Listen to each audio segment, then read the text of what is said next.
ಭಾಳ ಚುಟುಕಾದಂಥ ಸಭಾ ಕಾರ್ಯಕ್ರಮ ನಡೆಯುತ್ತದೆ. ನಂತರ ಡಾಕ್ಟರ್ ವೀಣಾ ಬನ್ನಂಜಿಯವರು ಶ್ರೀಮದ್ ಭಾಗವತ ಪ್ರವಚನ ಪ್ರಾರಂಭ ಮಾಡ್ತಾರೆ. ಸಾಧ್ಯಾದಷ್ಟರ ಮಟ್ಟಿಗೆ ನಾವು 6 ಗಂಟೆಗೆ ಸೇರುವ ಪ್ರಯತ್ನಗಳನ್ನು ಮಾಡುವ. ಮಳೆ ಮಾರ್ಗ ಇದೆಲ್ಲ ನಮ್ಮ ಎದುರಿನಲ್ಲಿ ಕಾಡ್ತಾ ಇದೆ. ಆದರೆ ಅದನ್ನೆಲ್ಲ ಪ್ರೀತಿಯಿಂದ ಸ್ವೀಕಾರ ಮಾಡುತ್ತಾ ನಾವೆಲ್ಲ ಈ ಕಾರ್ಯಕ್ರಮದಲ್ಲಿ ಸಹಭಾಗಿಗಳಾಗೋಣ ಅಂತ ಪ್ರೀತಿಯಿಂದ ಕೇಳ್ಕೊಳ್ತಾ ಇದ್ದೇವೆ. ವೀಣಾ ಬನ್ನಂಜಿಯವರು ಅಂತ ಇಲ್ಲಿ ಬನ್ನಿ, ಇಲ್ಲೇ ಪೂಜೆ ಶ್ರೀ ಶರತ್ ಕೃಷ್ಣ ಕೊಡಬೇಟ್ನಾಯಕ್, ಶ್ರೀ ವರ್ಮರು ಎಲ್ಲರೂ ಕೂಡ, ಶ್ರೀ ಹರೀಶ್ ಕುಮಾರರು ದಯವಿಟ್ಟು ವೇದಿಕೆ ಹತ್ರ ಬರಬೇಕು ಅಂತ ವಿನಂತಿ ಮಾಡಿಕೊಳ್ತಾ ಇದ್ದಾರೆ. ಪೂಜೆ ಆಗುವಾಗ ಎಲ್ಲರೂ ಕೂಡ ಎದ್ದು ನಿಂತು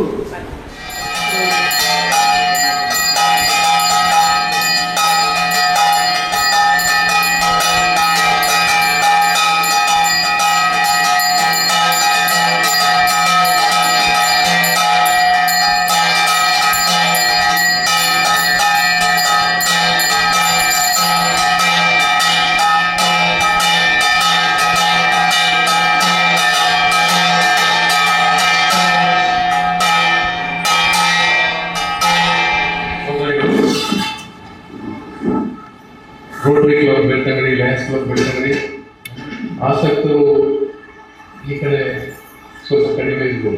ಬೇರೆ ಕಾರ್ಯಕ್ರಮಗಳಿಗೆ ಆಸಕ್ತರು ಜಾಸ್ತಿ ಇರ್ತಾರೆ. ಆದರೆ ಎಷ್ಟು ಜನ ಬಂದಿದ್ದಾರೆ ಅನ್ನೋದು ಮುಖ್ಯ ಅಲ್ಲ, ಬಂದವರು ಯಾರು ಅನ್ನೋದು ಬಹಳ ಮುಖ್ಯ. ಈ ಒಂದು ಭಾಗವತ ಪ್ರವಚನದ ಬಗ್ಗೆ ಆಸಕ್ತಿ ಇರುವುದು ಮತ್ತು ಈ ಕಾರ್ಯಕ್ರಮವನ್ನು ಪ್ರವಚನವನ್ನು ನೀಡಲಿಕ್ಕಿರುವಂಥವರು, ಅವರ ಕುರಿತಾಗಿ ತಾವು ಈ ಕಾರ್ಯಕ್ರಮಕ್ಕೆ ಆಗಮಿಸಿದ್ದೀರಿ. ಪ್ರವಚನವನ್ನು ನೀಡಲಿಕ್ಕಿರುವವರು ವೀಣಾ ಬನ್ನಂಜಿಯವರು. ವೀಣಾ ಬನ್ನಂಜಿಯವರನ್ನು ತಾವೆಲ್ಲ ಗೊತ್ತಿದ್ದವರೇ. ನಾನು ಅವರನ್ನು ಇವತ್ತು ಪ್ರಥಮವಾಗಿ ನೋಡಿದೆ, ಆದರೆ ಅವರ ಪ್ರವಚನಗಳನ್ನು ಯೂಟ್ಯೂಬ್ನಲ್ಲಿ ನೋಡ್ತಾ ಇರ್ತೇನೆ. ಶರಣ್ರವರು ಫೋನ್ ಮಾಡ್ತಾರೆ, ಅಣ್ಣ ಇಲ್ಲಿ ವೀಣಾ ಬನ್ನಂಜಿಯಲ್ಲಿ ಕಾರ್ಯಕ್ರಮದ ಮತ್ತು ಯೂಟ್ಯೂಬ್ಗೆ ಕಳಪಿದೆ ಐತೂಲೆ ಉತ್ಸುಕತೆಯಿಂದ ಕಾರಣಕ್ಕೆ ಹೋಗುವುದನ್ನು ನೋಡಲಿಕ್ಕೆ ಅವಕಾಶ ಆಗ್ತದೆ. ಆ ರೀತಿ ಅವರ ಪ್ರವಚನದ ಬಗ್ಗೆ, ಅವರ ಆಸಕ್ತಿ, ಅವರ ಸಾಹಿತ್ಯ, ಅವರ ಪ್ರವಚನದ ಬಗ್ಗೆ ನೋಡಿ ಅವರ ಪರಿಚಯ ಇದೆ. ವೈಯಕ್ತಿಕವಾಗಿ ಇವತ್ತು ನೋಡ್ತಾ ಇದ್ರು. ಮತ್ತು ಅವರ ತಂದೆ ಗೋವಿಂದಾಚಾರ್ಯರು, ಅವರ ಮನೆಗೆ ನಾನು ಅನೇಕ ಸಲ ಭೇಟಿಯನ್ನು ಕೊಟ್ಟಿದ್ದೇನೆ. ಅಂದರೆ ಒಂದು ಚಿಂತಕರು, ಮಾಧ್ಯಮದಲ್ಲಿ ಕೂಡ ಕೆಲಸ ಮಾಡಿದವರು.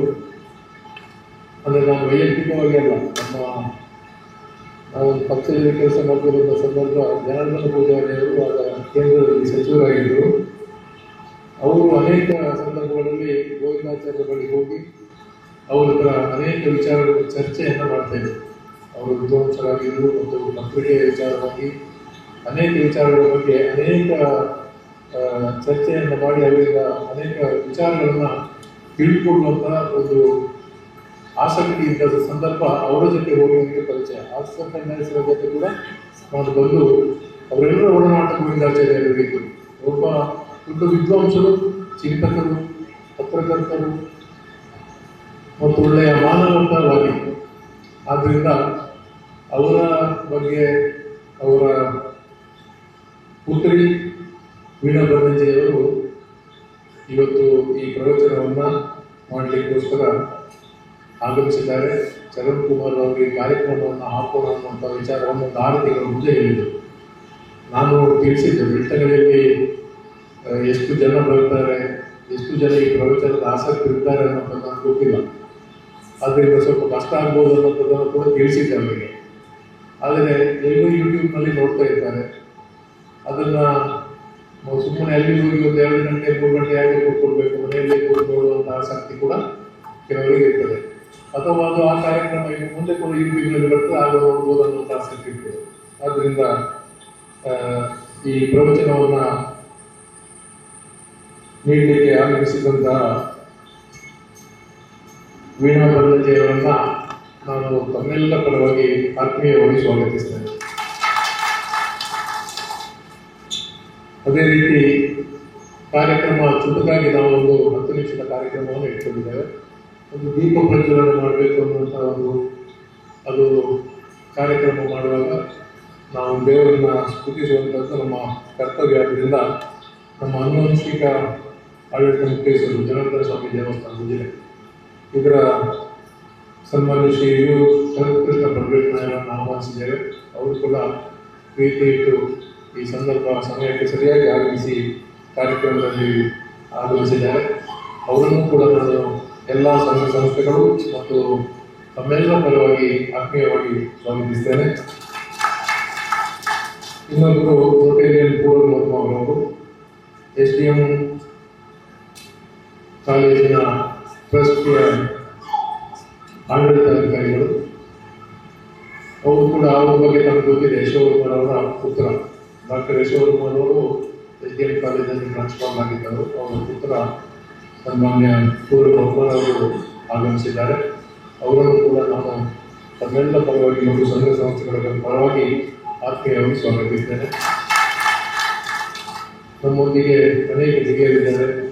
ತಂತ್ರಿ ಗೋಪಾಲಕೃಷ್ಣ ಭಟ್ರವರಿದ್ದಾರೆ ಹಾಗೂ ಈ ಊರಿನ ಅನೇಕ ಆಸಕ್ತರು ಈ ಕಾರ್ಯಕ್ರಮದಲ್ಲಿ ತಾವೆಲ್ಲ ಭಾಗವಹಿಸಿದ್ದೆ. ತಮ್ಮನ್ನು ಕೂಡ ನಾನು ಎಲ್ಲ ಸಂಘ ಸಂಸ್ಥೆಗಳ ಪರವಾಗಿ ಉತ್ಪೂರ್ವಕವಾಗಿ ಸ್ವಾಗತಿಸಿ ಚುಟುಕಾದಂಥ ಸ್ವಾಗತ ಭಾಷಣವನ್ನು ಮಂಡಿಸ್ತೇನೆ.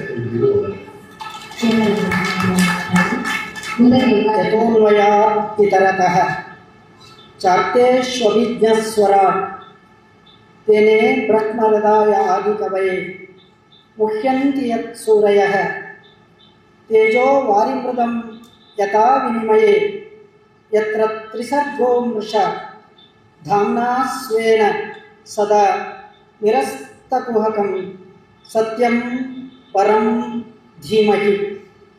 ಜಯತಿ ಪರಾಶರಸೂನುಃ ಸತ್ಯವತೀ ಹೃದಯನಂದನೋ ವ್ಯಾಸಃ ಯಸ್ಯ ಹಾಸ್ಯ ಕಮಲಗಲಿತಂ ವಾಂಗ್ಮಯಮೃತಂ ಜಗತ್ಪಿಬತಿ. ಪ್ರೀತಿಯ ವೀಣಾ ಬಲ್ಲಂಜೆಯವರೇ, ವೇದಿಕೆಯಲ್ಲಿರುವಂತಹ ಎಲ್ಲ ಪ್ರೀತಿಯ ಸ್ನೇಹಿತರು, ಬೆಳ್ತಂಗಡಿ ತಾಲೂಕಿನಲ್ಲಿ ಭೂತೋ ಅನ್ನುವಂಥ ಪದವನ್ನು ಮಾತ್ರ ಇವತ್ತು ನಾನು ಬಳಕೆ ಮಾಡಿಕೊಳ್ತಾ ಇದ್ದೇನೆ. ಯಾಕೆಂದರೆ ನಮ್ಮೆಲ್ಲರ ಆಶಯ ಬೆಳ್ತಂಗಡಿಯಲ್ಲಿ ಹೀಗೆ ನಿರಂತರವಾದಂತಹ ಕಾರ್ಯಕ್ರಮಗಳು ಮತ್ತೆ ಮತ್ತೆ ಅಧ್ಯಾತ್ಮದ ಲೋಕದ ಪುಟಗಳು ತೆರಿಬೇಕು ಅಂತ ಆಸೆ ಇಟ್ಕೊಂಡು ಇದನ್ನೊಂದು ಪ್ರಯೋಗ ಅಂತ ಹೇಳುವ ರೀತಿಯಲ್ಲಿ ಪ್ರಾರಂಭ ಮಾಡಿದ್ದೇವೆ. ಅದು ಭಗವಂತನಿಗೆ ಬಿಟ್ಟದ್ದು ಅಂತ ಹೇಳುವ ವಿಶ್ವಾಸದಿಂದಲೇ ಪ್ರಾರಂಭ ಮಾಡಿ, ಅದು ನಮ್ಮ ಆಲೋಚನೆ ಅಷ್ಟೇ. ನಾಹಂಕರ್ತ ಹರಿಕರ್ತ ಅಂತಲೇ ನಾವು ಹೇಳಿಕೊಳ್ಳುವ ಆಲೋಚನೆ ಇರುವುದು. ಹಾಗಾಗಿ ಈ ಆಲೋಚನೆಯಲ್ಲಿ ಶ್ರೀಮದ್ ಭಾಗವತದ ಪ್ರವಚನಗಳ ವ್ಯವಸ್ಥೆ ಮಾಡಬೇಕು ಅಂತ ಆಲೋಚನೆ ಮಾಡಿದ್ವಿ. ಒಂದಷ್ಟು ಸ್ನೇಹಿತರೊಟ್ಟಿಗೆ ಇದರ ಚರ್ಚೆಗಳಾಯಿತು. ಶ್ರೀ ಹರೀಶ್ ಕುಮಾರ್ ಹೇಳಿದ ಹಾಗೆ ಜನ ಬರ್ತಾರ ಅಂತ ಮೊದಲ ಯಕ್ಷ ಪ್ರಶ್ನೆ ಅದು. ಆ ಪ್ರಶ್ನೆಗೆ ನಾವು ಹೇಗೂ ನಮ್ಮದೊಂದು ಸಿದ್ಧಾಂತ ಇದೆ, ನಮ್ಮದು ಚಿನ್ನದ ವ್ಯಾಪಾರ. ಚಿನ್ನದ ವ್ಯಾಪಾರಕ್ಕೆ ಚಿನ್ನ ಬೇಕಾದವರು ಮಾತ್ರ ಬರ್ತಾರೆ ಹೊರತು ಸಂತೆಗೆ ಬರುವವರೆಲ್ಲ ಬರುವುದಿಲ್ಲ ಅಂತ ನಮಗೆ ವಿಶ್ವಾಸ ಇದೆ. ಹಾಗಾಗಿ ಚಿನ್ನದ ವ್ಯಾಪಾರಕ್ಕೆ ಬಂದಿರುವಂತಹ ಬೆಳ್ತಂಗಡಿಯ ಎಲ್ಲ ಬಂಧುಗಳನ್ನು ಮತ್ತೊಮ್ಮೆ ಅತ್ಯಂತ ಪ್ರೀತಿಯಿಂದ ಗೌರವದಿಂದ ಸ್ವಾಗತಿಸ್ತಾ ಈ ಆಲೋಚನೆಗಳು ಮುಂದುವರೆದು ತುಂಬ ದಿನಗಳು ಇದಕ್ಕೋಸ್ಕರ ನಾವು ಪ್ರಯತ್ನ ಮಾಡಿದ್ದೇವೆ. ವೀಣಾ ಬಲ್ಲಂಜೆಯವರು ಪ್ರಾರಂಭದಲ್ಲಿ 1-2 ದಿನ ಕೊಟ್ಟರು. ಕೊನೆಗೆ ಅವರ ತಂದೆಯ ಒಂದು ಆಗಸ್ಟ್ 3 ಅದು ಜನ್ಮದಿನದ ಒಂದು ಸುಖ, ಅದು ಬನ್ನಂಜೆ ಗೋವಿಂದಾಚಾರ್ಯ ನನ್ನ ಗುರುಗಳು ಕೂಡ. ಹಾಗಾಗಿ ಆ ಸುಖ, ಆ ಕಾರಣಕ್ಕಾಗಿ ಪುಸ್ತಕ ಇತ್ಯಾದಿಗಳ ಗಡಿಬಿಡಿಯಾಯಿತು. ಕೊನೆಗೆ ಕಾಕತಾಳೀಯವಾಗಿ ಇವತ್ತು ನಾಗರ ಪಂಚಮಿಯ ದಿನ ನಾವು ಆ ಪುಣ್ಯದ ಫಲವನ್ನು ಉಳ್ಳಿಕ್ಕೆ ಪ್ರಾರಂಭ ಮಾಡ್ತಾ ಇದ್ದೇವೆ. ನಮಗೆಲ್ಲರಿಗೂ ಗೊತ್ತಿದೆ ಸ್ನೇಹಿತರೆ, ಒಂದರ್ಥದ ನಾಗರ ಪಂಚಮಿ ಅಂದರೆ ಆಸ್ತಿಕ ಅನ್ನುವಂತಹ ಒಬ್ಬ ಋಷಿ ಪರೀಕ್ಷಿತನ ಹತ್ರ ಬೇಡಿಕೊಂಡು, ಸ್ವಾಮಿ ಸಾಕು ನಿಮ್ಮ ಸರ್ಪಯಾಗ ಅಂತ ಹೇಳಿ ನಾಗರಗಳಿಗೆ ಆನಂದ ಕೊಟ್ಟ ದಿನ ಇವತ್ತು. ಹಾಗಾಗಿ ಇವತ್ತು ನಾಗರ ಪಂಚಮಿ. ಒಂದರ್ಥದ ಭಾಗವತದ ಒಂದು ಧರ್ಮ ಸೂಕ್ಷ್ಮ ಪಂಚಮಿಯ ನಂತರ. ಹಾಗಾಗಿ ಆ ನಾಗರ ಪಂಚಮಿಯ ದಿನವೇ ಪ್ರಾರಂಭ ಮಾಡಿ ಸ್ವಾತಂತ್ರ್ಯ ಸಿಗುವವರೆಗೆ ನಾವು ನಾಳ್ದು ಅರ್ಥಾತ್ 15ನೇ ತಾರೀಕಿನವರೆಗೆ ನಾವು ಈ ಕಾರ್ಯಕ್ರಮವನ್ನು ಮುನ್ನಡೆಸಲಿಕ್ಕಿದೆ. ಸ್ವಾತಂತ್ರ್ಯ ಸಿಗುವುದು ಬಾಂಡೆಡ್ ಸ್ಪಿರಿಟಿಗೆ ಹೊರತು ಸೂಪರ್ ಸ್ಪಿರಿಟಿಗೆ ಅಲ್ಲ. ಹಾಗಾಗಿ ನಮ್ಮ ಜೀವಾತ್ಮನಿಗೆ ಏನಾದರೂ ಮುಕ್ತಿ ಸಿಗ್ತದ ಅಂತ ಹೇಳುವ ಆಲೋಚನೆಯಲ್ಲಿ ಈ ಭಾಗವತ ಪ್ರವಚನದ ಪರಿಕಲ್ಪನೆಗಳು ಆಗ್ಲಿಕ್ಕೆ ಶುರುವಾಯಿತು. ನಿಮ್ಗೆಲ್ರಿಗೂ ಗೊತ್ತಿದೆ, ಭಾಗವತ ಅನ್ನುವಂಥದ್ದು ಪುರಾಣಗಳ ರಾಜ ಅಂತ. ವೇದವ್ಯಾಸರು ಬ್ರಹ್ಮಸೂತ್ರ ಬರೀತಾರೆ, ಮಹಾಭಾರತ ಬರೀತಾರೆ, ಒಂದಷ್ಟು 17 ಪುರಾಣಗಳನ್ನು ಬರೀತಾರೆ. ಆ ಎಲ್ಲ ಪುರಾಣಗಳ ಆಲೋಚನೆಗಳಲ್ಲೂ ಕೂಡ ಅವರಿಗೆ ಸಮಾಧಾನ ಆಗುವುದಿಲ್ಲ. ಎಲ್ಲೋ ಕಡಿಮೆ ಆಗಿದೆ, ಕೃಷ್ಣನ ಕತೆ ಹೇಳಲಿಲ್ಲ, ಎಲ್ಲೋ ಹೇಳಲಿಲ್ಲ ಅನ್ನುವಂತಹ ಯಕ್ಷ ಪ್ರಶ್ನೆ ಅವರನ್ನು ಕಾಡಿದಾಗ ಹುಟ್ಟಿಕೊಂಡ ಒಂದು ಅದ್ಭುತ ಪ್ರಸವ ಅದು ಶ್ರೀಮದ್ ಭಾಗವತ. ಹಾಗಾಗಿ ನಮ್ಮಲ್ಲೆಲ್ಲ ನಂಬಿಕೆ ಇದೆ, ಜೀವನದಲ್ಲಿ ಒಮ್ಮೆ ಆದರೂ ಕೂಡ ಭಾಗವತ ಪ್ರವಚನ ಕೇಳಬೇಕು, ಬದುಕಿರುವಾಗಲೇ ಗರುಡ ಪುರಾಣ ಪ್ರವಚನ ಕೇಳಬೇಕು ಅಂತ. ಹಾಗಾಗಿ ಒಂದೊಂದೇ ಹಂತಗಳಲ್ಲಿ ಪುರಾಣಗಳ ಆಲೋಚನೆಗಳನ್ನು ಇಟ್ಕೊಂಡು ನಾವು ಬೆಳ್ತಂಗಡಿಯ ಒಳಗೆ ಈ ಚರ್ಚೆಗಳನ್ನು ಮಾಡಿಕೊಳ್ಳುತ್ತಾ ಇದ್ದೇವೆ. ಮುಂದೆ ಏನಾಗ್ತದೆ ಅನ್ನುವಂಥ ಪ್ರಶ್ನೆಗಳ ಒಟ್ಟಿಗೆ ಇಡೀ ಭಾಗವತದ ಆಲೋಚನೆ ಇರುವಂತಹದ್ದು ಅದು 12 ಸ್ಕಂದಗಳ 18,000 ಶ್ಲೋಕಗಳ ಒಂದು ಮಹತ್ ಗ್ರಂಥ. ವಿದ್ವಾಂಸರು ಅದರ ಬಗ್ಗೆ ಬೇರೆ ಬೇರೆಯಾದಂತಹ ಚರ್ಚೆಗಳನ್ನು ಮಾಡ್ತಾರೆ. ಆ ಎಲ್ಲ ಚರ್ಚೆಗಳ ಮಧ್ಯೆ 18 ಅನ್ನುವಂಥದ್ದು ಅದು ಅಧ್ಯಾತ್ಮದ ನಂಟು ಇರುವ ಅದ್ಭುತವಾದಂತಹ ಶಬ್ದ. ಬನ್ನಂಜಿಯವರು ಅಂಕೆಯಲ್ಲಿ ಅಧ್ಯಾತ್ಮ ಅಂತ ಹೇಳುವ ಒಂದು ಇಡೀ ಪುಸ್ತಕವನ್ನೇ ಅದಕ್ಕೋಸ್ಕರ ಚರ್ಚೆ ಮಾಡೋದಕ್ಕೋಸ್ಕರ ಬಳಕೆ ಮಾಡಿಕೊಳ್ಳುತ್ತಾರೆ. ಈ ಎಲ್ಲ ಅದ್ಭುತಗಳ ಪ್ರಾರಂಭದಲ್ಲಿ ನಾನು ಹೇಳಿದ ಶ್ಲೋಕಗಳು ಕೂಡ 76 ಅಕ್ಷರದ ಶ್ಲೋಕ, ಜೀವನ್ಮುಕ್ತಿಗೆ ಕಾರಣವಾದ ಶ್ಲೋಕ ಅಂತ ಬಹು ಅರ್ಥವುಳ್ಳಂತಹ ಶ್ಲೋಕ ಅದು. ಈ ಎಲ್ಲ ಕಾರಣಗಳಿಂದ ನಾವು ಭಾಗವತ ಪ್ರವಚನವನ್ನು ಕೇಳಲೇಬೇಕಾದಂತಹ ಅನಿವಾರ್ಯತೆ ಇದೆ. ಪ್ರವಚನ ಅದು ವೀಣಾ ಬನ್ನಂಜೆಯವರ ಒಂದು ವಿಶಿಷ್ಟವಾದಂತಹ ಶೈಲಿಯಲ್ಲೇ ನಡೆಯುತ್ತದೆ. ಬನ್ನಂಜೆಯವರ ಪ್ರವಚನಕ್ಕೋಸ್ಕರ ರಾಯಚೂರಿನಂತಹ ಊರುಗಳಲ್ಲಿ 10,000 ಜನ ಸೇರಿದಂತಹ ದಾಖಲೆಗಳಿತ್ತು. ಒಮ್ಮೆ ಪ್ರಾರಂಭ ಮಾಡಿದರೆ ಅವರಿಗೆ ನಾನು ಎಲ್ಲಿದ್ದೇನೆ ಅಂತ ಮರ್ತೋಗುವಷ್ಟು, ದ್ರೌಪದಿಯ ಬಗ್ಗೆ ಮಾತನಾಡಿದರೆ, ಕುಂತಿಯ ಬಗ್ಗೆ ಮಾತನಾಡಿದರೆ ಕಣ್ಣೀರಿನ ಧಾರೆ ಎಳಿಸುವಷ್ಟು ಬನ್ನಂಜೆ ಆ ಪಾತ್ರಗಳ ಒಳಗೆ ಹೋಗ್ತಾ ಇದ್ರು. ಅದೇ ವಿದ್ವತ್ ಪರಂಪರೆಯ ವೀಣಾ ಬನ್ನಂಜೆಯವರು ಕೂಡ ಒಂದು ಆಳವಾದಂತಹ ಅಧ್ಯಯನದ ಕಾರಣದಿಂದಾಗಿ ಅವರು ಎಲ್ರಿಗೂ ಇಷ್ಟ ಆಗುವವರು. 1990ರ ಕಾಲ ಸತ್ಯಕಾಮರು ಇಡೀ ಈ ಊರಿನಲ್ಲಿ ಒಂದು ರೀತಿಯ ವೈಬ್ರೇಷನ್ಸ್ಗಳನ್ನು ತಂದ ಕಾಲ. ವೀಣಾ ಬನ್ನಂಜೆಯವರು ಸತ್ಯಕಾಮರ ಗರಡಿಯಲ್ಲಿ ಬೆಳಿಲಿಕ್ಕೆ ಪ್ರಾರಂಭ ಆಗ್ತಾರೆ. ನಿಮ್ಮ ಕುತೂಹಲ ಇದ್ದರೆ ಪಂಚಮಗಳ ನಡುವೆ ಅಂತ ಹೇಳುವ ಸಣ್ಣ ಕಾದಂಬರಿಗಳಿಂದ ಪ್ರಾರಂಭಿಸಿ ಸ್ನೇಹಿತರೆ, ತಂತ್ರಯೋನಿಯವರೆಗೆ ಮುಂದುವರಿಯಿರಿ. ಯಾಕೆಂದರೆ ಸತ್ಯಕಾಮರು ಇಡೀ ಹಿಮಾಲಯಕ್ಕೆ ಹೋಗಿ 12 ವರ್ಷಗಳಷ್ಟು ಕಾಲ ಇಡೀ ಅದ್ಭುತ ವಿದ್ಯೆಗಳನ್ನೆಲ್ಲ ಕಲಿತುಕೊಂಡು ಬಂದು ದಾರೆ ಎರೆದದ್ದು ಅದು ವೀಣಾ ಬನ್ನಂಜೆಯವರಿಗೆ. ಹಾಗೆ ಅಂತೇಳಿ ಅವರು ಮತ್ತೆ ಹಿಮಾಲಯಕ್ಕೆ ಹೋಗಿ ಅದೆಲ್ಲ ತಂತ್ರಶಾಸ್ತ್ರಗಳನ್ನು ಅಲ್ಲೇ ಮತ್ತೆ ಹಿಮಾಲಯಕ್ಕೆ ಕೊಟ್ಟು ಬರ್ತಾರೆ. ಆದರೆ ನಮಗೆ ಇವತ್ತು ಎದುರು ಸಿಗುವ ಒಂದು ಈ ಅದ್ಭುತ ಅಂದರೆ ವೀಣಾ ಬನ್ನಂಜೆ ಮಾತ್ರ. ಹಾಗಾಗಿ ಸತ್ಯಕಾಮರ ಒಂದು ಜ್ಞಾನ ಪರಂಪರೆ, ಬನ್ನಂಜೆ ಗೋವಿಂದಾಚಾರ್ಯರ ಜ್ಞಾನ ಪರಂಪರೆ, ಅಜ್ಜ ಕೊಡಮನ್ನೂರು ನಾರಾಯಣಾಚಾರ್ಯರ ಜ್ಞಾನ ಪರಂಪರೆ, ಇದೆಲ್ಲ ಸಂಗಮಿಸಿ ನಮಗೆ ಡಾಕ್ಟರ್ ವೀಣಾ ಬನ್ನಂಜೆಯವರು ನಮಗೆ ಸಿಗ್ತಾರೆ. ಇವತ್ತಿನ ಒಂದು ಪ್ರಗತಿ ಪಂಥದ ಅಥವಾ ಒಂದು ವಿಶಿಷ್ಟವಾಗಿ ಆಲೋಚಿಸಬಲ್ಲ ಶಕ್ತಿ ಉಳ್ಳಂತಹ ವೀಣಾ ಬನ್ನಂಜೆ ಹುಟ್ಟಿದ್ದು ಮೂಲತಃ ಉಡುಪಿಯಲ್ಲಿ. ಅನಂತರ ಕನ್ನಡ MA ಮಾಡ್ತಾರೆ, ಡಾಕ್ಟರೇಟ್ ಮಾಡ್ತಾರೆ, ಒಂದಷ್ಟು ಕಾಲ ಉಪನ್ಯಾಸಕರಾಗಿ ಕೆಲಸ ಮಾಡ್ತಾರೆ. ಕೊನೆಗೆ ಅಲ್ಲಿರುವುದು ನಮ್ಮ ಮನೆ, ಇಲ್ಲಿ ಬಂದೆ ಸುಮ್ಮನೆ ಅಂತ ಹೇಳಿ ಇದೆಲ್ಲವನ್ನು ಬಿಟ್ಟು ಪೂರ್ಣಕಾಲಿಕ ಅಧ್ಯಾತ್ಮ ಚಿಂತಕರಾಗಿ ಅವರು ಇವತ್ತು ನಮಗೆ ಸಿಗ್ತಾ ಇದ್ದಾರೆ. ನಮಗೂ ಕೂಡ ಬೇಕಾದ ಇಷ್ಟೇ ಸ್ನೇಹಿತರೆ.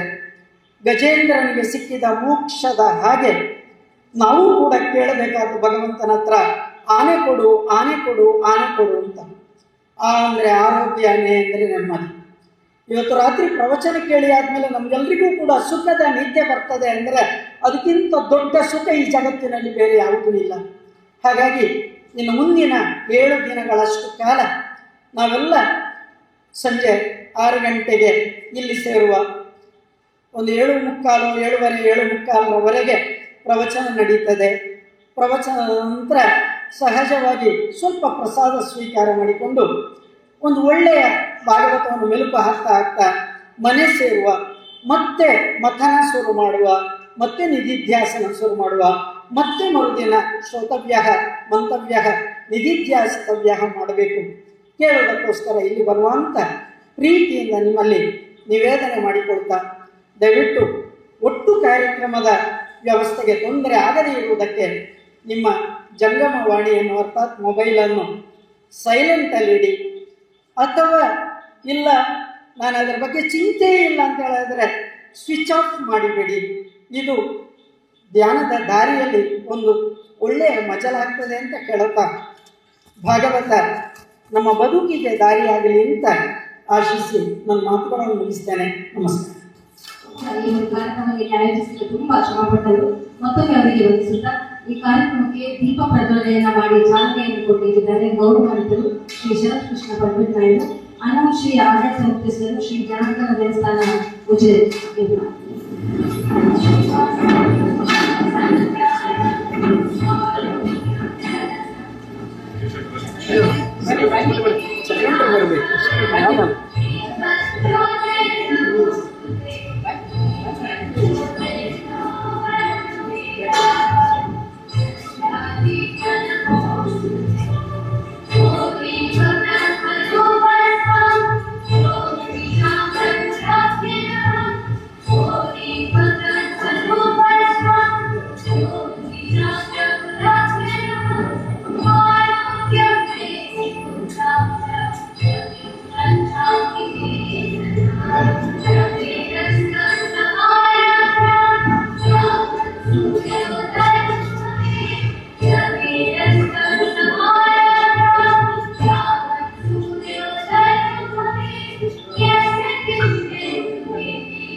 ಅದಕ್ಕೋಸ್ಕರ ನಮ್ಮ ಹಿರಿಯರು ಋಷಿಮುನಿಗಳು ಈ ವಿಚಾರಗಳು, ನಮ್ಮ ಧರ್ಮದ ಮೌಲ್ಯಗಳು ಕಟ್ಟ ಕಡೆಯ ಜನಗಳಿಗೆ ತಲುಪಬೇಕು ಅನ್ನುವಂತಹ ಒಂದು ದೃಷ್ಟಿಯಲ್ಲಿ ಪುರಾಣಗಳನ್ನ ಮಾಡಿದ್ರು ಅಂತ ಹೇಳಿ ನಾವೆಲ್ಲ ತಿಳ್ಕೊಂಡಿದ್ದೇವೆ. 18 ಪುರಾಣಗಳಲ್ಲಿ ಒಂದಾದಂತಹ ಶ್ರೀ ಭಾಗವತ ಪುರಾಣವನ್ನ ಇನ್ನು ಒಂದು ವಾರದ ಕಾಲ ನಾವು ಇದೇ ವೇದಿಕೆಯಲ್ಲಿ ನಾವು ಕೇಳಲಿಕ್ಕಿದ್ದೇವೆ. ಭಾಗವತ ಪುರಾಣವನ್ನ ಕೇಳುವಂಥದ್ದೇ ಒಂದು ದೊಡ್ಡ ಸೌಭಾಗ್ಯ. ಆದರೆ ಇವತ್ತು ಬೆಳ್ತಂಗಡಿಯ ಜನತೆಗೆ ಅದಕ್ಕಿಂತ ಒಂದು ದೊಡ್ಡ ಸೌಭಾಗ್ಯ ಒದಗಿ ಬಂದಿದೆ ಅಂತ ಹೇಳಿ ನನ್ನ ಅಭಿಪ್ರಾಯ. ಇವತ್ತು ಕೇಳ್ತಾ ಇದ್ದದ್ದು ನನ್ನ ಸೌಭಾಗ್ಯ ಅಂತ ಹೇಳಿ ನಾನು ಭಾವಿಸ್ತೇನೆ. ಅವರು ಬೆಳ್ತಂಗಡಿಯ ಪರಿಸರದಲ್ಲಿ ಅವರ ಮಾತುಗಳನ್ನು ಕೇಳಿದ್ದು ಬಹುಶಃ ನಾವು ತುಂಬ ಕಮ್ಮಿ. ಆದರೆ ಇವತ್ತು ಆ ಒಂದು ಸುವರ್ಣ ಅವಕಾಶ ನಮ್ಮ ಎದುರಿಗಿದೆ. ದೊಡ್ಡ ವಿದ್ವಾಂಸರವರು, ದೊಡ್ಡ ಸಾಧಕಿಯವರು. ಹಾಗಾಗಿ ಇವತ್ತು ಆ ಭಾಗವತ ಪುರಾಣದ ಫಲಗಳನ್ನು, ಆ ಭಾಗವತ ಪುರಾಣದ ಏನು ಮಾತುಗಳಿದೆ ಅವರ ಮೂಲಕ ಕೇಳುವಂಥದ್ದು ನಮ್ಮ ಇಡೀ ಬೆಳ್ತಂಗಡಿಯ ಜನತೆಯ ಸೌಭಾಗ್ಯ ಅಂತ ಹೇಳಿ ಇನ್ನೊಮ್ಮೆ ಹೇಳ್ತಾ, ಅದಕ್ಕಾಗಿ ನಾವು ಸಾರ್ವಜನಿಕ ಶ್ರೀ ಗೌರಿ ಗಣೇಶೋತ್ಸವ ಸಮಿತಿ ಮತ್ತು ಅದರ ಏನು ಸಹಯೋಗ ಸಂಸ್ಥೆಗಳಿದೆ ಅವರಿಗೆ ವಿಶೇಷವಾಗಿ ಕೃತಜ್ಞತೆಗಳನ್ನು ಸಲ್ಲಿಸಬೇಕು. ಗೌರವಾಧ್ಯಕ್ಷರಾದ ಶ್ರೀ ಹರೀಶ್ ಕುಮಾರ್ ನಮ್ಮ ಜೊತೆ ಇದ್ದಾರೆ. ಸಾತ್ವಿಕ ಮನಸ್ಸಿನ ಸಜ್ಜನ ರಾಜಕಾರಣಿಯಾಗಿ ಅವರು ಹೆಸರನ್ನು ಮಾಡಿರುವಂಥವರು. ಇವತ್ತು ಅವರು ನೇತೃತ್ವ ವಹಿಸಿದಂತಹ ಒಂದು ಸಮಿತಿ ಇಂತಹ ಒಂದು ಸಾತ್ವಿಕವಾದ ಜನಗಳಿಗೆ ಮೌಲ್ಯವನ್ನು ಕೊಡುವಂತಹ ಒಂದು ಕಾರ್ಯಕ್ರಮ ಮಾಡಿದ್ದಾರೆ. ಅವರ ನೇತೃತ್ವದ ಸಮಿತಿಗೆ ಮತ್ತು ವಿಶೇಷವಾಗಿ ಹರೀಶ್ ಕುಮಾರ್ ಕೂಡ ಮತ್ತು ಇದನ್ನು ಏನು ಆಯೋಜನೆ ಮಾಡಲಿಕ್ಕೆ ಕಾರಣಕರ್ತರಾದಂತಹ ಶ್ರೀ RTO ಚರಣ್ರವರಿಗೆ ಹಾಗೂ ಶ್ರೀಶ ಕೆರಮಣ್ಣರು ಕೂಡ ಎಲ್ಲರ ಪರವಾಗಿ ಅತ್ಯಂತ ತಲೆಬಾಗಿ ವಂದಿಸ್ತಾ ಈ ಒಂದು ಅವಕಾಶವನ್ನು ಒದಗಿಸಿಕೊಟ್ಟಂತಾಗಿ ಹಾಗೂ ವೈಯಕ್ತಿಕವಾಗಿ ಇವತ್ತು ಡಾಕ್ಟರ್ ವೀಣಾ ಬನ್ನಂಜೆಯವರೊಂದಿಗೆ ವೇದಿಕೆಯನ್ನು ಹಂಚಿಕೊಳ್ಳುವುದೇ ಒಂದು ದೊಡ್ಡ ಸೌಭಾಗ್ಯ. ಹಾಗಾಗಿ ಆ ಗೌರವವನ್ನು ನನಗೆ ಕೊಟ್ಟದ್ದಕ್ಕಾಗಿ ವಿಶೇಷವಾದ ಕೃತಜ್ಞತೆಗಳನ್ನು ಸಲ್ಲಿಸ್ತಾ ನನ್ನ ಮಾತುಗಳಿಗೆ ಮುಂದಾಗ್ತದೆ. ಪೂಜ್ಯ ಕಾವಂದರಿಗೆ ನಮಸ್ಕರಿಸುತ್ತಾ ಇವತ್ತಿನ ಈ ಕಾರ್ಯಕ್ರಮ ಆಯೋಜನೆ ಮಾಡಿದಂತಹ ಎಲ್ಲರಿಗೆ ದೊಡ್ಡ ಅಭಿನಂದನೆಗಳನ್ನು ಹೇಳಲಿಕ್ಕೆ ಇಷ್ಟಪಡ್ತೇನೆ. ಈ ಭಾಗವತ ಸಪ್ತಾಹ ಅಂತ ಹೇಳಿದ್ರೆ ನಿಜವಾದ ಅರ್ಥದಲ್ಲಿ ಒಂದು ದೇವರ ಸ್ಮರಣೆ ಅಂತ ಹೇಳ್ಬೋದು. ಇವರು ಬನ್ನಂಜೆಯವರು ಅವರ ತಂದೆಯವರ ಒಂದು ಏನು ಪರಂಪರೆ ಇತ್ತು ಅದನ್ನು ಮುಂದುವರಿಸಿಕೊಂಡು ಬಂದಿದ್ದಾರೆ. ಬಹಳ ದೊಡ್ಡ ಜ್ಞಾನಿಗಳು, ಬಹಳ ದೊಡ್ಡ ಶ್ರೇಷ್ಠ ವಾಗ್ಮಿಗಳು. ಹಾಗಾಗಿ ಅವರ ತಂದೆಯವರ ಪರಂಪರೆಯನ್ನು ಮುಂದುವರಿಸಿಕೊಂಡು ಬಂದಿದ್ದಾರೆ. ಬನ್ನಂಜೆಯವರು ಅವರ ಜೊತೆ ವೇದಿಕೆಯಲ್ಲಿ ಕೂತ್ಕೊಳ್ಳದೆ ಒಂದು ಬಹಳ ಸಂತೋಷದ ವಿಚಾರ. ನನಗಂತೂ ಒಂದು ಕಾಲೇಜಿನಲ್ಲಿ ಪ್ರಿನ್ಸಿಪಾಲ್ನೊಟ್ಟಿಗೆ ಸ್ಟೇಜಲ್ಲಿ ಕೂತ್ಕೊಂಡು ಹೇಗಾಗ್ತದೆ ಹಾಗೆ ಆಗ್ತಾ ಉಂಟು. ನನಗೆ ಅಷ್ಟು ದೊಡ್ಡ ವ್ಯಕ್ತಿಯೊಟ್ಟಿಗೆ ಸ್ಟೇಜನ್ನು ಶೇರ್ ಮಾಡಿದಾಗ ಆಗ್ತಾ ಉಂಟು. ಬಹಳ ಒಂದು ಶ್ರೇಷ್ಠ ವಿಚಾರ ಏನು ಅಂತ ಹೇಳಿದರೆ ಇವರು ಅವರ ಜೀವನವನ್ನೇ ಈ ಧಾರ್ಮಿಕ ವಿಚಾರಗಳಿಗೆ ಅಂತ ಹೇಳಿ ಸಮರ್ಪಿಸಿಕೊಂಡವರು. ಹಾಗಾಗಿ ಶ್ರೇಷ್ಠ ವ್ಯಕ್ತಿಯನ್ನು ಇವತ್ತು ಈ ಕಾರ್ಯಕ್ರಮಕ್ಕೆ ಆಹ್ವಾನಿಸಿದ್ದಾರೆ. ಇವರು ವರ್ಷಗಳ ಮುಂಚೆ ಕ್ಷೇತ್ರಕ್ಕೂ ಆಗಮಿಸಿದ್ರು. ನನಗೆ ನೆನಪಿದೆ, ಇವರ ಭಾಷಣ ಉಂಟು ಅಂತ ಆದಾಗ ನಮ್ಮ ಮನೆಯಲ್ಲಿ ಎಲ್ಲರೂ ಬಹಳ ಆಸಕ್ತಿಯಿಂದ ಇವತ್ತು ಅವರ ಭಾಷಣ ಇದೆ, ಅವರ ಮಾತು ಕೇಳಿದ್ದೇನೆ ಅಂತ ಹೇಳಿ ಆಸಕ್ತಿಯಿಂದ ಎಲ್ಲರೂ ಕ್ಷೇತ್ರಕ್ಕೆ ದೀಪೋತ್ಸವದ ಇದು ಕಾರ್ಯಕ್ರಮಕ್ಕೆ ಹೊರಟಿದ್ರು. ಹಾಗಾಗಿ ಇವರ ಮಾತುಗಳನ್ನು ಕೇಳಲಿಕ್ಕೆ ನಾವೆಲ್ಲರೂ ಬಹಳ ಕಾಯ್ತಾ ಇದ್ದೇವೆ. ಈ ಪುರಾಣಗಳು ಅಂತ ಹೇಳುವಂಥದ್ದು ಇದು ಒಂದು ಅಕ್ಷಯ ಪಾತ್ರೆ ಇದ್ದಂತೆ. ಇದರ ವಿಚಾರಗಳು ವಿಷಯಗಳು ಮುಗಿಯುವುದಿಲ್ಲ, ಎಷ್ಟೇ ಕಾಲ ಹೋಗಲಿ. ಆದರೆ ಪುರಾಣಗಳ ವಿಚಾರ ವಿಷಯಗಳು ಮುಗೀತಾ ಅಂತ ಕೇಳಿದರೆ ಅದು ಮುಗಿಯುವುದಿಲ್ಲ. ಅದೊಂದು ಅಕ್ಷಯ ಪಾತ್ರೆ ಇದ್ದಂತೆ ಇರ್ತದೆ. ಆದರೆ ಇದರ ನಾವೊಂದು ಕೆಲವು ಹೆಸರುಗಳನ್ನು ಕೇಳಿರ್ತೇವೆ, ಕೆಲವು ಕಥೆಗಳನ್ನು ಕೇಳಿರ್ತೇವೆ. ಆದರೆ ಇದರ ಆಳ ಎಷ್ಟುಂಟು, ಅಗಲ ಎಷ್ಟುಂಟು ಅಂತ ಹೇಳಿ ತಿಳ್ಕೊಳ್ಬೇಕಾದ್ರೆ ಅದು ಬನ್ನಂಜೆ ಅಂತ ಮೇಡಮ್ ನಮಗೆ ಬಂದು ಈ ವಿಚಾರಗಳನ್ನು ಹೇಳಬೇಕಾಗ್ತದೆ. ಹಾಗಾಗಿ ಇವತ್ತು ಅವರು ನಮ್ಮೊಂದಿಗಿದ್ದಾರೆ. ನಾವೆಲ್ಲರೂ ಅವರ ಮಾತುಗಳನ್ನು ಕೇಳಲಿಕ್ಕೆ ಬಹಳ ಕಾಯ್ತಾ ಇದ್ದೇವೆ, ನೀವು ಬಹಳ ಕಾಯ್ತಾ ಇದ್ದೀರಿ. ಹಾಗಾಗಿ ಹೆಚ್ಚು ಮಾತಾಡದೆ ಮೇಡಮ್ನ ಮಾತನ್ನು ಕೇಳಲಿಕ್ಕೆ ನಾವೆಲ್ಲರೂ ಕಾಯ್ತಾ ಇದ್ದೇವೆ. ಒಂದು ಈ ಸಾರ್ವಜನಿಕ ಶ್ರೀ ಗೌರಿ ಗಣೇಶೋತ್ಸವ ಸೇವಾ ಸಮಿತಿಯವರಿಗೆ ಅಭಿನಂದನೆಗಳನ್ನು ಹೇಳಲಿಕ್ಕೆ ಇಷ್ಟಪಡ್ತೇನೆ. ಯಾಕಂತ ಹೇಳಿದರೆ ಹೆಚ್ಚಾಗಿ ಗಣೇಶೋತ್ಸವ ಸಮಿತಿಯವರು ವರ್ಷಕ್ಕೊಮ್ಮೆ ಗಣೇಶೋತ್ಸವದ ಸಂದರ್ಭದಲ್ಲಿ ಒಂದು ಕಾರ್ಯಕ್ರಮ ಮಾಡ್ತಾರೆ, ಮತ್ತೆ ಯಾವ ಕಾರ್ಯಕ್ರಮವೂ ಆಗುವುದಿಲ್ಲ. ಆದರೆ ಇವರು ಸಮಾಜಕ್ಕೆ ಬೇಕಾದಂತಹ ಇಂತಹ ಅರ್ಥಪೂರ್ಣ ಕಾರ್ಯಕ್ರಮ ಆಯೋಜನೆ ಮಾಡುವುದು ಒಂದು ಬಹಳ ಒಳ್ಳೆಯ ವಿಚಾರ. ಹಾಗಾಗಿ ಅವರಿಗೆ ವಿಶೇಷ ಅಭಿನಂದನೆಗಳನ್ನು ಹೇಳ್ತಾ ನನ್ನ ಮಾತನ್ನು ಮುಗಿಸ್ತೇನೆ. ನಮಸ್ಕಾರಗಳು. ನನ್ನ ಬಾಯಿಗೆ ಬರಲಿ ಬಾರಂಗ, ಕನಸಿನೊಳಗಲಿ ನನಸಿನೊಳಗಲಿ, ಮನಸ್ಸು ಕೆಟ್ಟಿರಲಿ ಮುನಿದಿರಲಿ, ಜನಕಜಾಪತಿ ನಿನ್ನ ಅಭೀಷ್ಟದ ಸ್ಮರಣೆಯ ಅಷ್ಟಾಕ್ಷರ ಮಂತ್ರ ಜಪಿಸುವ ಹಾಗೆ ಬಾರಂಗ. ನಾರಾಯಣಂ ನಮಸ್ಕೃತ್ಯ ನರಂಚೈವ ನರೋತ್ತಮಂ ದೇವೀಂ ಸರಸ್ವತೀಂ ವ್ಯಾಸಂ ತತೋ ಜಯಮುದೀರಯೇತ್. ಸತ್ಯಂ ಪರಂ ಧೀಮಹಿ.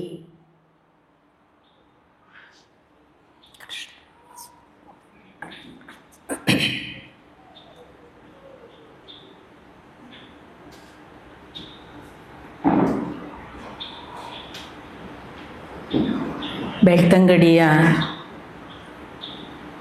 ಶ್ರೀ ಗಣೇಶೋತ್ಸವ ಸಾರ್ವಜನಿಕ ಗಣೇಶೋತ್ಸವ ಸಮಿತಿಯ ಅಧ್ಯಕ್ಷರು, ಒಂದು ಪಕ್ಷದ ಮುಖಂಡರು ಆಗಿದ್ದುಕೊಂಡು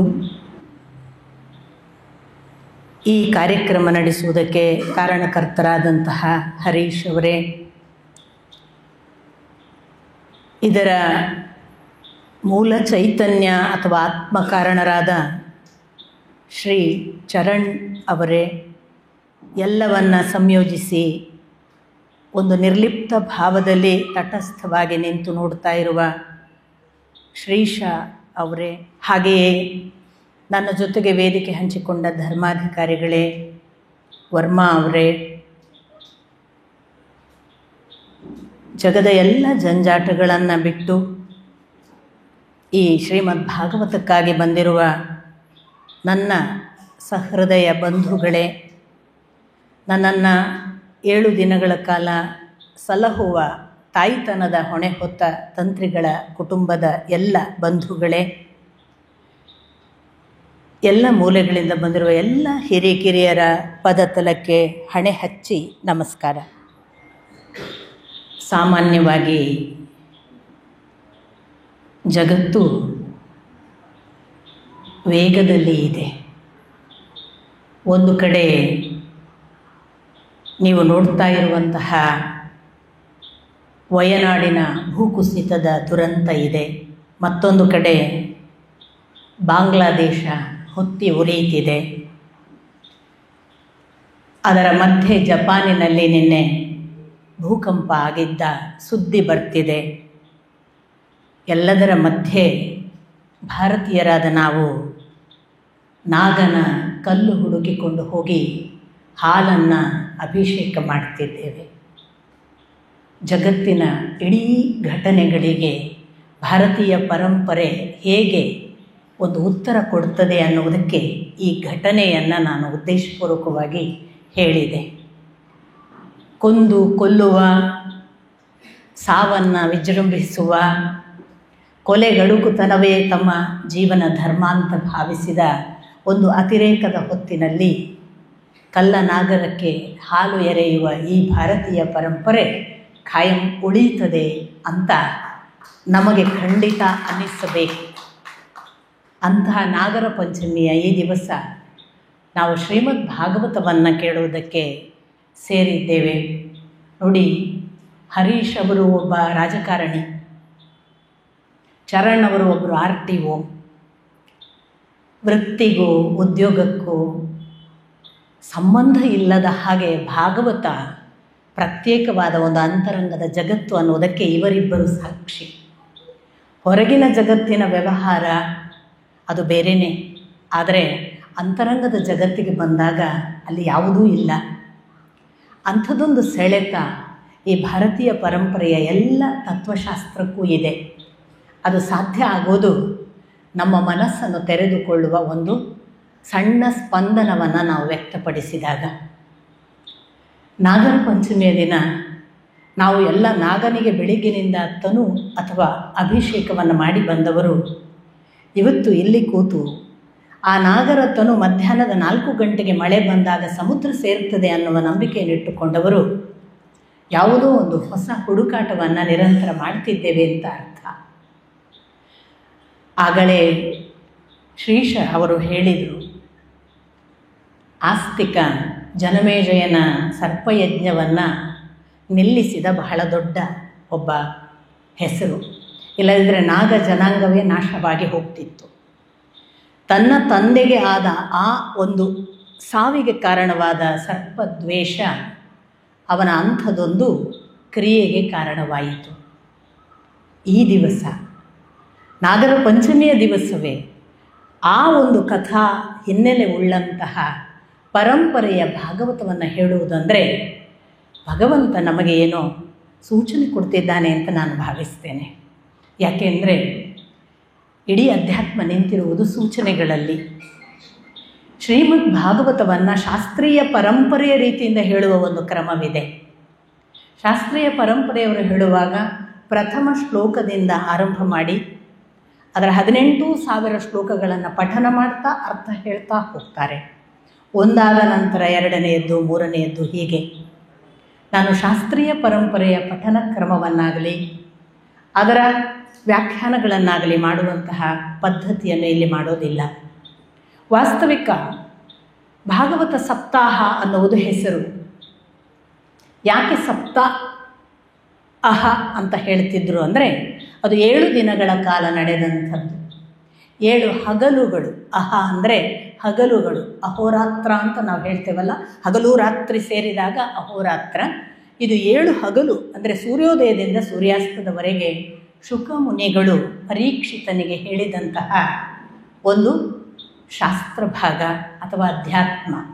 ಅದನ್ನು ಪುರಾಣ, 18 ಪುರಾಣಗಳಲ್ಲಿ ಪ್ರಥಮ ಅದು ರಾಜ, ಅದು ದೊರೆ, ಅದು ಶ್ರೇಷ್ಠವಾದ ವೇದಗಳನ್ನು ಕೂಡ ತಿಳಿಯಲಿಕ್ಕೆ ಆಗದವನು, ಉಪನಿಷತ್ತನ್ನು ಓದುವುದಕ್ಕೆ ಸಾಮರ್ಥ್ಯ ಇಲ್ಲದವನು, ಸಂಸ್ಕೃತ ಬಾರದವನು, ಭಗವದ್ಗೀತೆ ತಿಳಿಯದೇ ಹೋಗುವಂತಹ ಸ್ಥಿತಿ ಉಳ್ಳವನು, ಜಾತಿ ಮತ ಭೇದಗಳುಳ್ಳವನು, ಯಾರೆಲ್ಲ ಕುಂದು ಕೊರತೆಗಳಿದ್ದಾವೆ ಆ ಎಲ್ಲ ಕುಂದು ಕೊರತೆ ಉಳ್ಳವರು ಕೇಳಬಹುದಾದ, ಹೇಳಬಹುದಾದ, ಪಠಿಸಬಹುದಾದ, ಸಂಸ್ಕೃತ ಬಾರದಿದ್ದರೂ ಒಂದೆಲ್ಲ ಕೆಲವು ಶಾಸ್ತ್ರ ಗ್ರಂಥಗಳಲ್ಲಿ ಸಂಸ್ಕೃತವನ್ನು ತಪ್ಪಾಗಿ ಉಚ್ಚರಿಸಿದರೆ, ಸಂಸ್ಕೃತವನ್ನು ಸರಿಯಾಗಿ ಹೇಳದೇ ಇರುವುದರಿಂದ ಕೆಲವು ದುಷ್ಪರಿಣಾಮಗಳಿವೆ ಅನ್ನುವಂತಹ ಕೆಲವು ನಂಬಿಕೆಗಳಿರುವ ಶಾಸ್ತ್ರ ಗ್ರಂಥಗಳೆಲ್ಲ ಇವೆ.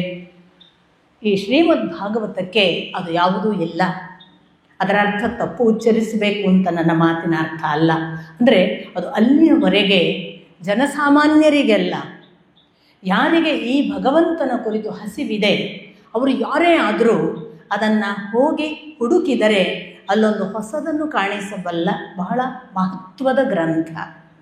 ಇವತ್ತು ಬೆಳ್ತಂಗಡಿಯಲ್ಲಿ ಪ್ರಥಮ ಬಾರಿಗೆ ಇಂಥದೊಂದು ಶಾಸ್ತ್ರವನ್ನು ಹೇಳುವ ಕೆಲಸವನ್ನು ಆರಂಭ ಮಾಡಿದ್ದೇವೆ ಅಂತ ಶ್ರೀಶ ಅವರು ಹೇಳಿದರು. ಏನೂ ತಡವಾಗಲಿಲ್ಲ. Nothing is late. ಇದು ಬೆಟರ್ ಲೇಟ್ ದ್ಯಾನ್ ಎವರ್ ಅನ್ನುವ ಹಾಗೆ ಒಂದು ಒಳ್ಳೆಯ ಆರಂಭ. ಯಾಕೆಂದರೆ ಮನುಷ್ಯನ ಕಟ್ಟಕಡೆಯ ಹೊತ್ತಿಗೂ ಕೂಡ ಭಗವಂತ ಲಭ್ಯ ಅಂತ ಅಜಾಮಿಳನ ಕಥೆಯೇ ನಿಮಗೆ ಇದರಲ್ಲಿ ಭಾಗವತದಲ್ಲಿ ಹೇಳುತ್ತೆ. ಅವನಿಗೆ 80ರ ಮೇಲೆ ಭಗವಂತನ ಸಾಕ್ಷಾತ್ಕಾರ. ಹಾಗಾಗಿ ನಾವು ಯಾರೂ ತಡ ಮಾಡಿಲ್ಲ. ಇಷ್ಟರವರೆಗೆ ಆಗದೇ ಇದ್ದದ್ದಕ್ಕೆ ಪಶ್ಚಾತ್ತಾಪ ಬೇಡ. ಇನ್ನು ನಿಲ್ಲದಂತೆ ನೋಡಿಕೊಳ್ಳುವ ಜವಾಬ್ದಾರಿಯನ್ನು ಮಾಡಿಕೊಳ್ಳೋಣ. ಯಾಕೆ ಈ ಮಾತು ಅಂತಂದರೆ, ಈ ಇಡೀ ಶ್ರೀಮದ್ ಭಾಗವತದಲ್ಲಿ ಒಂದು ಬಹಳ ದೊಡ್ಡ ಪರಿಣಾಮ ಇದೆ. ನಾನು ಯಾವುದನ್ನು ಕೂಡ ನಿಮಗೆ ಮೋಡಿ ಮಾಡಲಿಕ್ಕೆ ಅಥವಾ ನಿಮ್ಮನ್ನು ವಶೀಲಿ ಮಾಡಿ ಕರ್ಕೊಳ್ಳಿಕ್ಕೆ ಅಥವಾ ನಾನು ಹೇಳೋದ್ರಿಂದ ನೀವು ಬನ್ನಿ ಅನ್ನೋ ಕಾರಣಕ್ಕಾಗಿ ಈ ಮಾತಲ್ಲ. ಶ್ರೀಮದ್ ಭಾಗವತವನ್ನು 7 ದಿನಗಳ ಕಾಲ ಸತತ ಕೇಳಿದವರು ಅಥವಾ ತಾವು ಸಂಕಲ್ಪ ಮಾಡಿ ಅದನ್ನು ತಮ್ಮ ಪಾಡಿಗೆ ಓದುವವರು, ಯಾರೋ ಹೇಳುವುದನ್ನು ತಮ್ಮ ಮನೆಯಲ್ಲೇ ಕೂತು KS ನಾರಾಯಣಾಚಾರ್ಯರಂಥವರೋ ಬನ್ನಂಜೆ ಗೋವಿಂದಾಚಾರ್ಯರಂಥವರೋ ಬರೆದ ಗ್ರಂಥವೋ ಹೇಳುವ ಭಾಷಣಗಳನ್ನು, ಉಪನ್ಯಾಸಗಳನ್ನು ಕೇಳುವುದರಿಂದ ನಿಮ್ಮ ಬದುಕಿನಲ್ಲಿ ಒಂದಲ್ಲ ಒಂದು ಪರಿವರ್ತನೆ ಖಂಡಿತವಾಗಿಯೂ ಆಗ್ತದೆ. ನಾನು ಇದನ್ನು ಸಾಕ್ಷಾತ್ ಒಂದು ಕಾಂಟ್ರಾಕ್ಟ್ ಶೀಟ್ ಸೈನ್ ಮಾಡಿ ಹೇಳಿ ಅಂದರೆ ಹೇಳ್ತೇನೆ. ಇದು ಖಂಡಿತಕ್ಕೂ ಕೂಡ 7ನೇ ದಿನ ನೀವು ನನಗೆ ಬಂದು ಹೇಳ್ತೀರಿ. ಒಂದು ಹೀಗೆ ಕಾರ್ಯಕ್ರಮ ಆರಂಭ ಆಗುವಾಗ ನಮ್ಮ ಜಮಖಂಡಿ ತಾಲೂಕಿನ ರಾಯರ ಮಠದಲ್ಲಿ ಶಾಸಕರು ಬಂದರು ಉದ್ಘಾಟನೆಗೆ. ಅವರು ಹೇಳಿದರು ನನಗೆ, ನಾವು ಶಾಸಕರು, ನಮಗೆ ಹೆಚ್ಚು ಕೂತ್ಕೊಳ್ಳಿಕ್ಕಾಗೋದಿಲ್ಲ, ನಾನು ಉದ್ಘಾಟನೆ ಮಾಡಿ ಇವತ್ತೊಂದು ದಿವಸ ಸ್ವಲ್ಪ ಕೂತು ಕೇಳಿ ಹೋಗ್ತೇನೆ, ಒಳ್ಳೆಯದು ಅಂತ ನಾನು ಹೇಳಿದೆ. ನೀವು ನಂಬ್ತಿದ್ರೆ ಅವರು ಆವತ್ತು ಇಡೀ ಆ ಉಪನ್ಯಾಸ ಮುಗಿಯುವವರೆಗೆ ಹೇಳಲಿಲ್ಲ. ಮಾತ್ರವಲ್ಲ 7 ದಿನ ಬಂದರು, ತನ್ನ ಕುಟುಂಬ ಸಹಿತ ಬಂದರು. ಏನು ಇದು ಹೇಳ್ತಿದೆ ಅಂತಂದರೆ, ಶ್ರೀಮದ್ ಭಾಗವತ ಒಂದು ಹಂತದಲ್ಲಿ ಸ್ವಲ್ಪ ಭಕ್ತಿ, ಸ್ವಲ್ಪ ಶ್ರದ್ಧೆ, ಒಂದಿಷ್ಟು ನಿಷ್ಠೆ, ನನ್ನಕ್ಕಿಂತ ದೊಡ್ಡದು ಯಾವುದೋ ಇದೆ ಅನ್ನುವ ಸಾಮಾನ್ಯ ಒಂದು ನಂಬಿಕೆ ಇದ್ದವನನ್ನು ಈಗಿರುವ ಈ ಸ್ತರದಿಂದ ಖಂಡಿತ 10 ಅಡಿ ಮೇಲಕ್ಕೆ ಎತ್ತುತ್ತದೆ ಅನ್ನುವುದಕ್ಕೆ ಯಾವ ಸಂಶಯವೂ ಇಲ್ಲ. ಆ ಅರ್ಥದಲ್ಲಿ ಏನು ಅಂಥದ್ದು? ಇಷ್ಟೆಲ್ಲ ಗದ್ದಲಗಳನ್ನು ನಾನು ಹೇಳುವಾಗ ನೀರೋ ಒಬ್ಬ ಪಿಟೀಲು ಬಾರಿಸ್ತಾ ಇದ್ದಂತೆ ಜಗತ್ತು ಮುಳುಗುವಾಗ ಅನ್ನುವ ಹಾಗೆ ಏನು ಹೊರಗೆಲ್ಲ ಆರ್ಭಟ, ಗದ್ದಲ, ದುಃಖ, ಶೋಕ, ಸಾವು, ಕೊಲೆ, ಇನ್ಯಾವುದೋ ಅರಾಜಕತೆ ನಡೀತಾ ಇರೋ ಹೊತ್ತಿನಲ್ಲಿ ಭಾಗವತ ಏನು ಮಾಡುತ್ತದೆ ಅಂತ ನಿಮಗೇನಾದರೂ ಪ್ರಶ್ನೆ ಬಂದರೆ, ಇಡೀ ನಾಗನ ಜೊತೆಗೆ ಕನೆಕ್ಟ್ ಮಾಡಿಕೊಂಡು ಇರುವಂತಹ ಶ್ರೀಮದ್ ಭಾಗವತ ನಮಗೆ ನಾಗರ ಪಂಚಮಿಯ ದಿನ ನಾಗ ಸಂಬಂಧವಾಗಿ ಹೇಗೆ ತೆರೆದುಕೊಳ್ತದೆ ಅನ್ನೋದನ್ನೇ ನಾನು ಆರಂಭ ಮಾಡ್ತೇನೆ. ಇಡೀ ಶ್ರೀಮದ್ ಭಾಗವತ ಹೇಳಿದ್ದು ಯಾರಿಗೆ ಅಂದರೆ ಪರೀಕ್ಷಿತನಿಗೆ ಶುಕ ಮುನಿಗಳು. ಈ ಪರೀಕ್ಷಿತ ಯಾರು? ಅವನಿಗೆ ಯಾಕಪ್ಪ ಇಂಥದೊಂದು ಸಂದರ್ಭ ಬಂತು? ಪರೀಕ್ಷಿತ ನಿಮಗೆಲ್ಲ ಗೊತ್ತಿರುವ ಹಾಗೆ ಅರ್ಜುನನ ಮೊಮ್ಮಗ. ಉತ್ತರೆ ಅಭಿಮನ್ಯುವಿನಿಂದ ಗರ್ಭ ತಳೆದಾಗ ಅಭಿಮನ್ಯು ತೀರಿದ ಬಳಿಕ ಹುಟ್ಟಿದ ಮಗು. ಮಹಾಭಾರತ ಯುದ್ಧ ಮುಗಿದಿದೆ.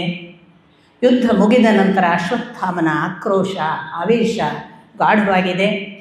ತನ್ನ ಸೊಂಟ ಕಳೆದುಕೊಂಡು ಬಹಳ ಅಸಹಾಯ ಸ್ಥಿತಿಯಲ್ಲಿರುವ ದುರ್ಯೋಧನನನ್ನು ಹೇಗಾದರೂ ಮಾಡಿ ಸಮಾಧಾನಿಸಬೇಕು, ಅವನಿಗೆ ತನ್ನ ಕಡೆಯಿಂದ ಒಂದು ಥರದ ಸಾಂತ್ವನ ಕೊಡಬೇಕು ಅನ್ನುವ ಹಠದಲ್ಲಿದ್ದಂತಹ ಅಶ್ವತ್ಥಾಮ ಅಲ್ಲಿ ಮಾತ್ರ ಅಲ್ಲ, ಜಗತ್ತಿನಲ್ಲಿ ಇವತ್ತಿಗೂ ಅಶ್ವತ್ಥಾಮರೇ ಇರುವುದು. ಒಂದು ಕ್ರೋಧ ಮುಗಿದ್ರೆ ಹಾಗೂ ಮುಗಿಯಿತಲ್ಲ ಅಂತ ಸಂತೋಷ ಪಡೋದಿಲ್ಲ ನಾವು. ಆ ಕ್ರೋಧ ಮುಗಿಬಾರ್ದು, ಅದನ್ನು ನಾನು ಮುಂದುವರಿಸಬೇಕು ಅನ್ನುವ ಆವೇಶವೇ ನಮ್ಮ ಜೀವನದಲ್ಲೆಲ್ಲ. ಹಿಂಸೆ ಆಚೆಗೆ ಅತ್ಯಂತ ಪ್ರೀತಿಯ, ಶಾಂತಿಯ, ಹೃದಯ ತುಂಬಿ ಸಕಲರನ್ನು ಸೆಳೆದುಕೊಳ್ಳಬಲ್ಲ ಒಂದು ಅದ್ಭುತವಾದ ಹೃದಯ ಸಂವೇದನೆ ಇದೆ ಅನ್ನೋದನ್ನೇ ನಾವು ಮರೆತು ಬಿಡ್ತೇವೆ. ಹಾಗೆ ಅಶ್ವತ್ಥಾಮ, ಅವನಿಗೆ ಸಮಾಧಾನ ಇಲ್ಲ. ನಿಮಗೆ ಗೊತ್ತು, ರಾತ್ರೋರಾತ್ರಿ ಹೋಗಿ ಪಂಚಪಾಂಡವರು ಅಂತ ಭಾವಿಸುವ ಹಾಗೆ ಉಪಪಾಂಡವರನ್ನು ಕೊಲ್ತಾನೆ. ಅಂದರೆ ಮಕ್ಕಳನ್ನು, ಪಾಂಡವರ 5 ಮಕ್ಕಳನ್ನು ಕೊಲ್ತಾನೆ. ಕೊಂದರೆ ಅಲ್ಲಿಗೆ ಸಮಾಧಾನಿತನಾಗುವುದಿಲ್ಲ. ಅವನು ಉಪಪಾಂಡವರನ್ನು ಕೊಂದ ಆ ಕಾರಣವಾಗಿ ದ್ರೌಪದಿ ಇಷ್ಟು ಉಗ್ರಳಾಗ್ತಾಳೆ.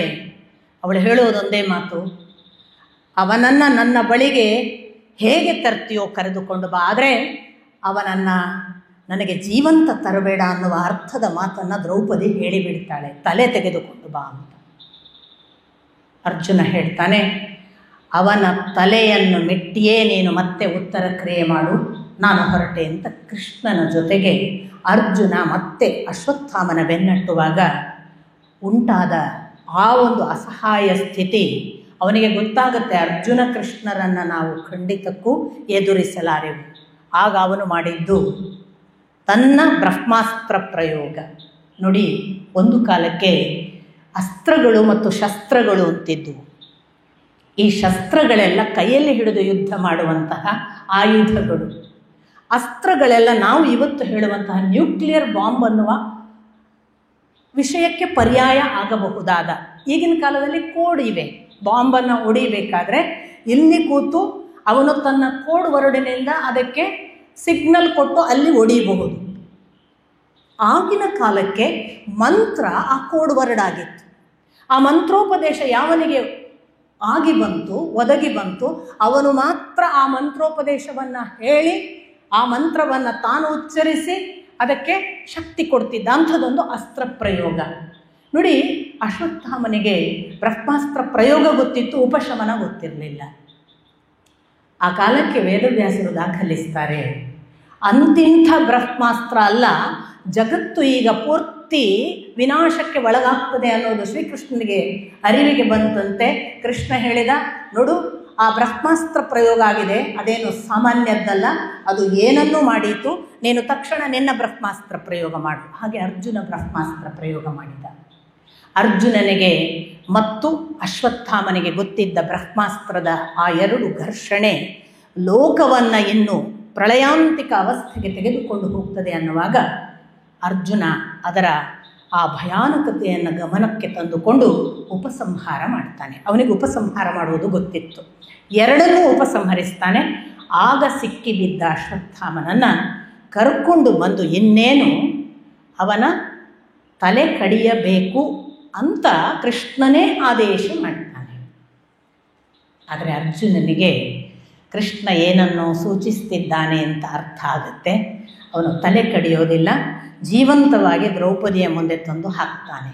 ಆಗ ದ್ರೌಪದಿ ನೋಡಿ, ನನಗೆ ಅವನ ತಲೆ ತೆಗೆದುಕೊಂಡು ಬಾ ಅಂತ ಮೊದಲು ಹೇಳಿದ ತಾಯಿ ಆ ನಂತರದಲ್ಲಿ ಹೇಳ್ತಾಳೆ, ಇವನು ಗುರುಪುತ್ರ, ಇವನಿಗೆ ಏನನ್ನು ಮಾಡಬೇಡ. ಆಗ ಅಲ್ಲಿದ್ದ ಭೀಮ ಹೇಳ್ತಾನೆ, ಅವನು ಎಂಥವನೇ ಇರಲಿ, ಉಪಪಾಂಡವರನ್ನು ನಿದ್ದೆಯಲ್ಲಿದ್ದಾಗ ಕೊಂದಂತಹ ಆ ಕೃತ್ಯಕ್ಕಾಗಿ ಅವನ ಶಿರಚ್ಛೇದ ಆಗಬೇಕು.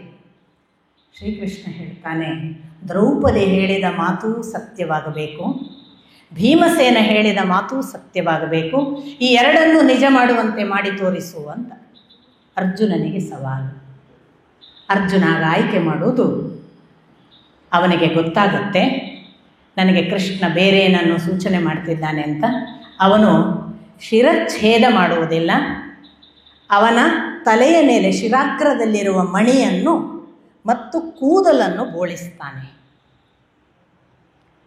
ಬ್ರಾಹ್ಮಣನಿಗೆ ನಾನು ಇಂಥ ಶಬ್ದಗಳನ್ನು ಬಳಸುವಾಗ ದಯವಿಟ್ಟು ನೆನಪಿಟ್ಕೊಳ್ಬೇಕು, ಅದು ಜಾತಿ ಸೂಚಕ ಅಲ್ಲ.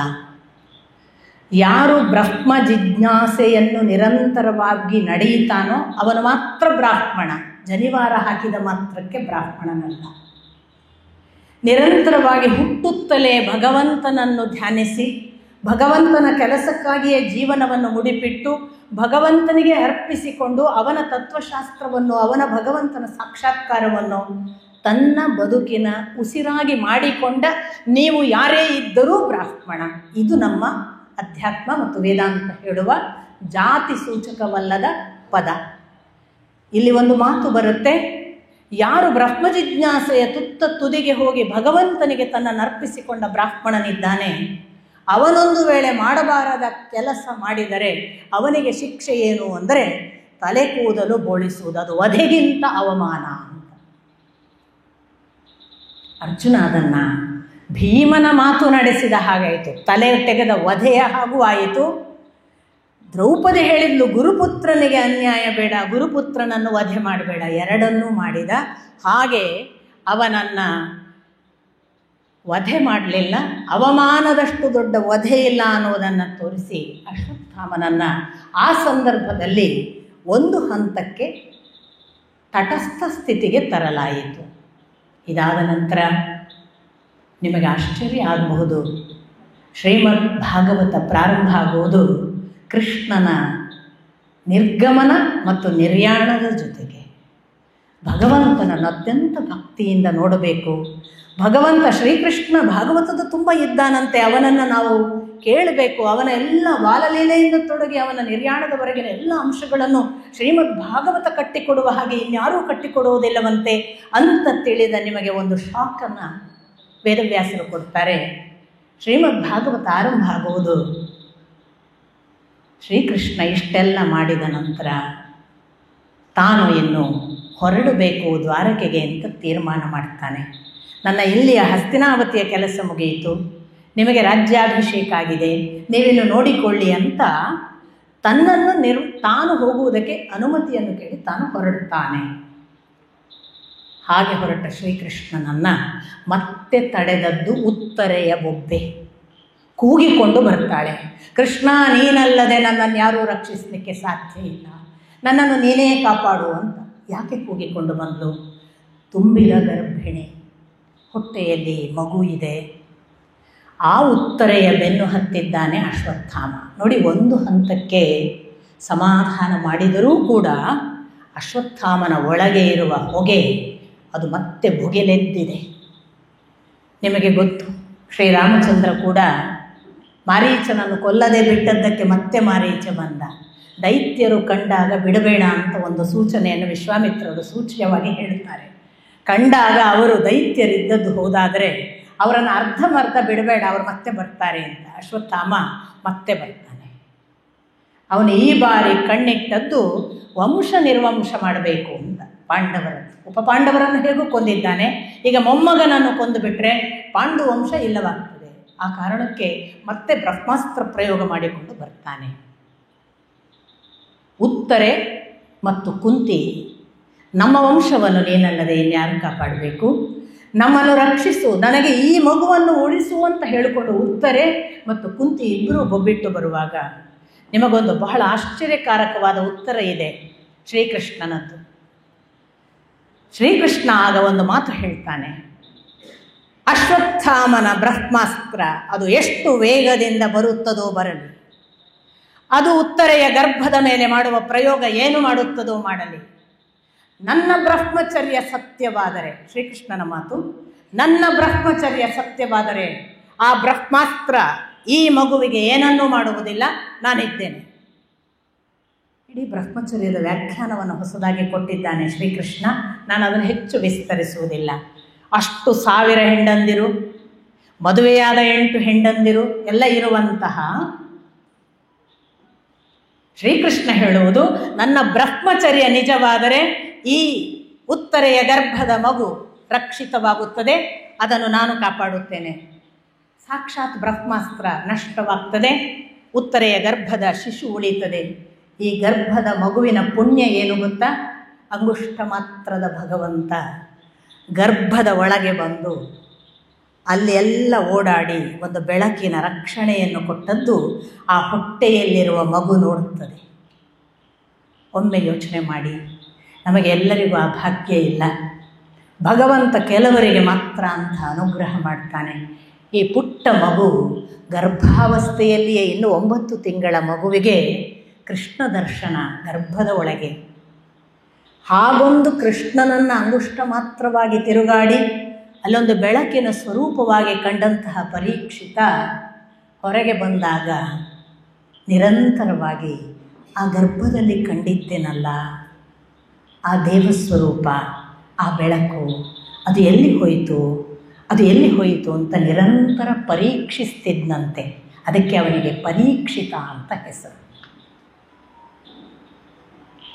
ಆ ಪರೀಕ್ಷಿತನಿಗೆ ತಂದೆ ತಾಯಿ ಇಟ್ಟ ಹೆಸರು ವಿಷ್ಣುರಾತ.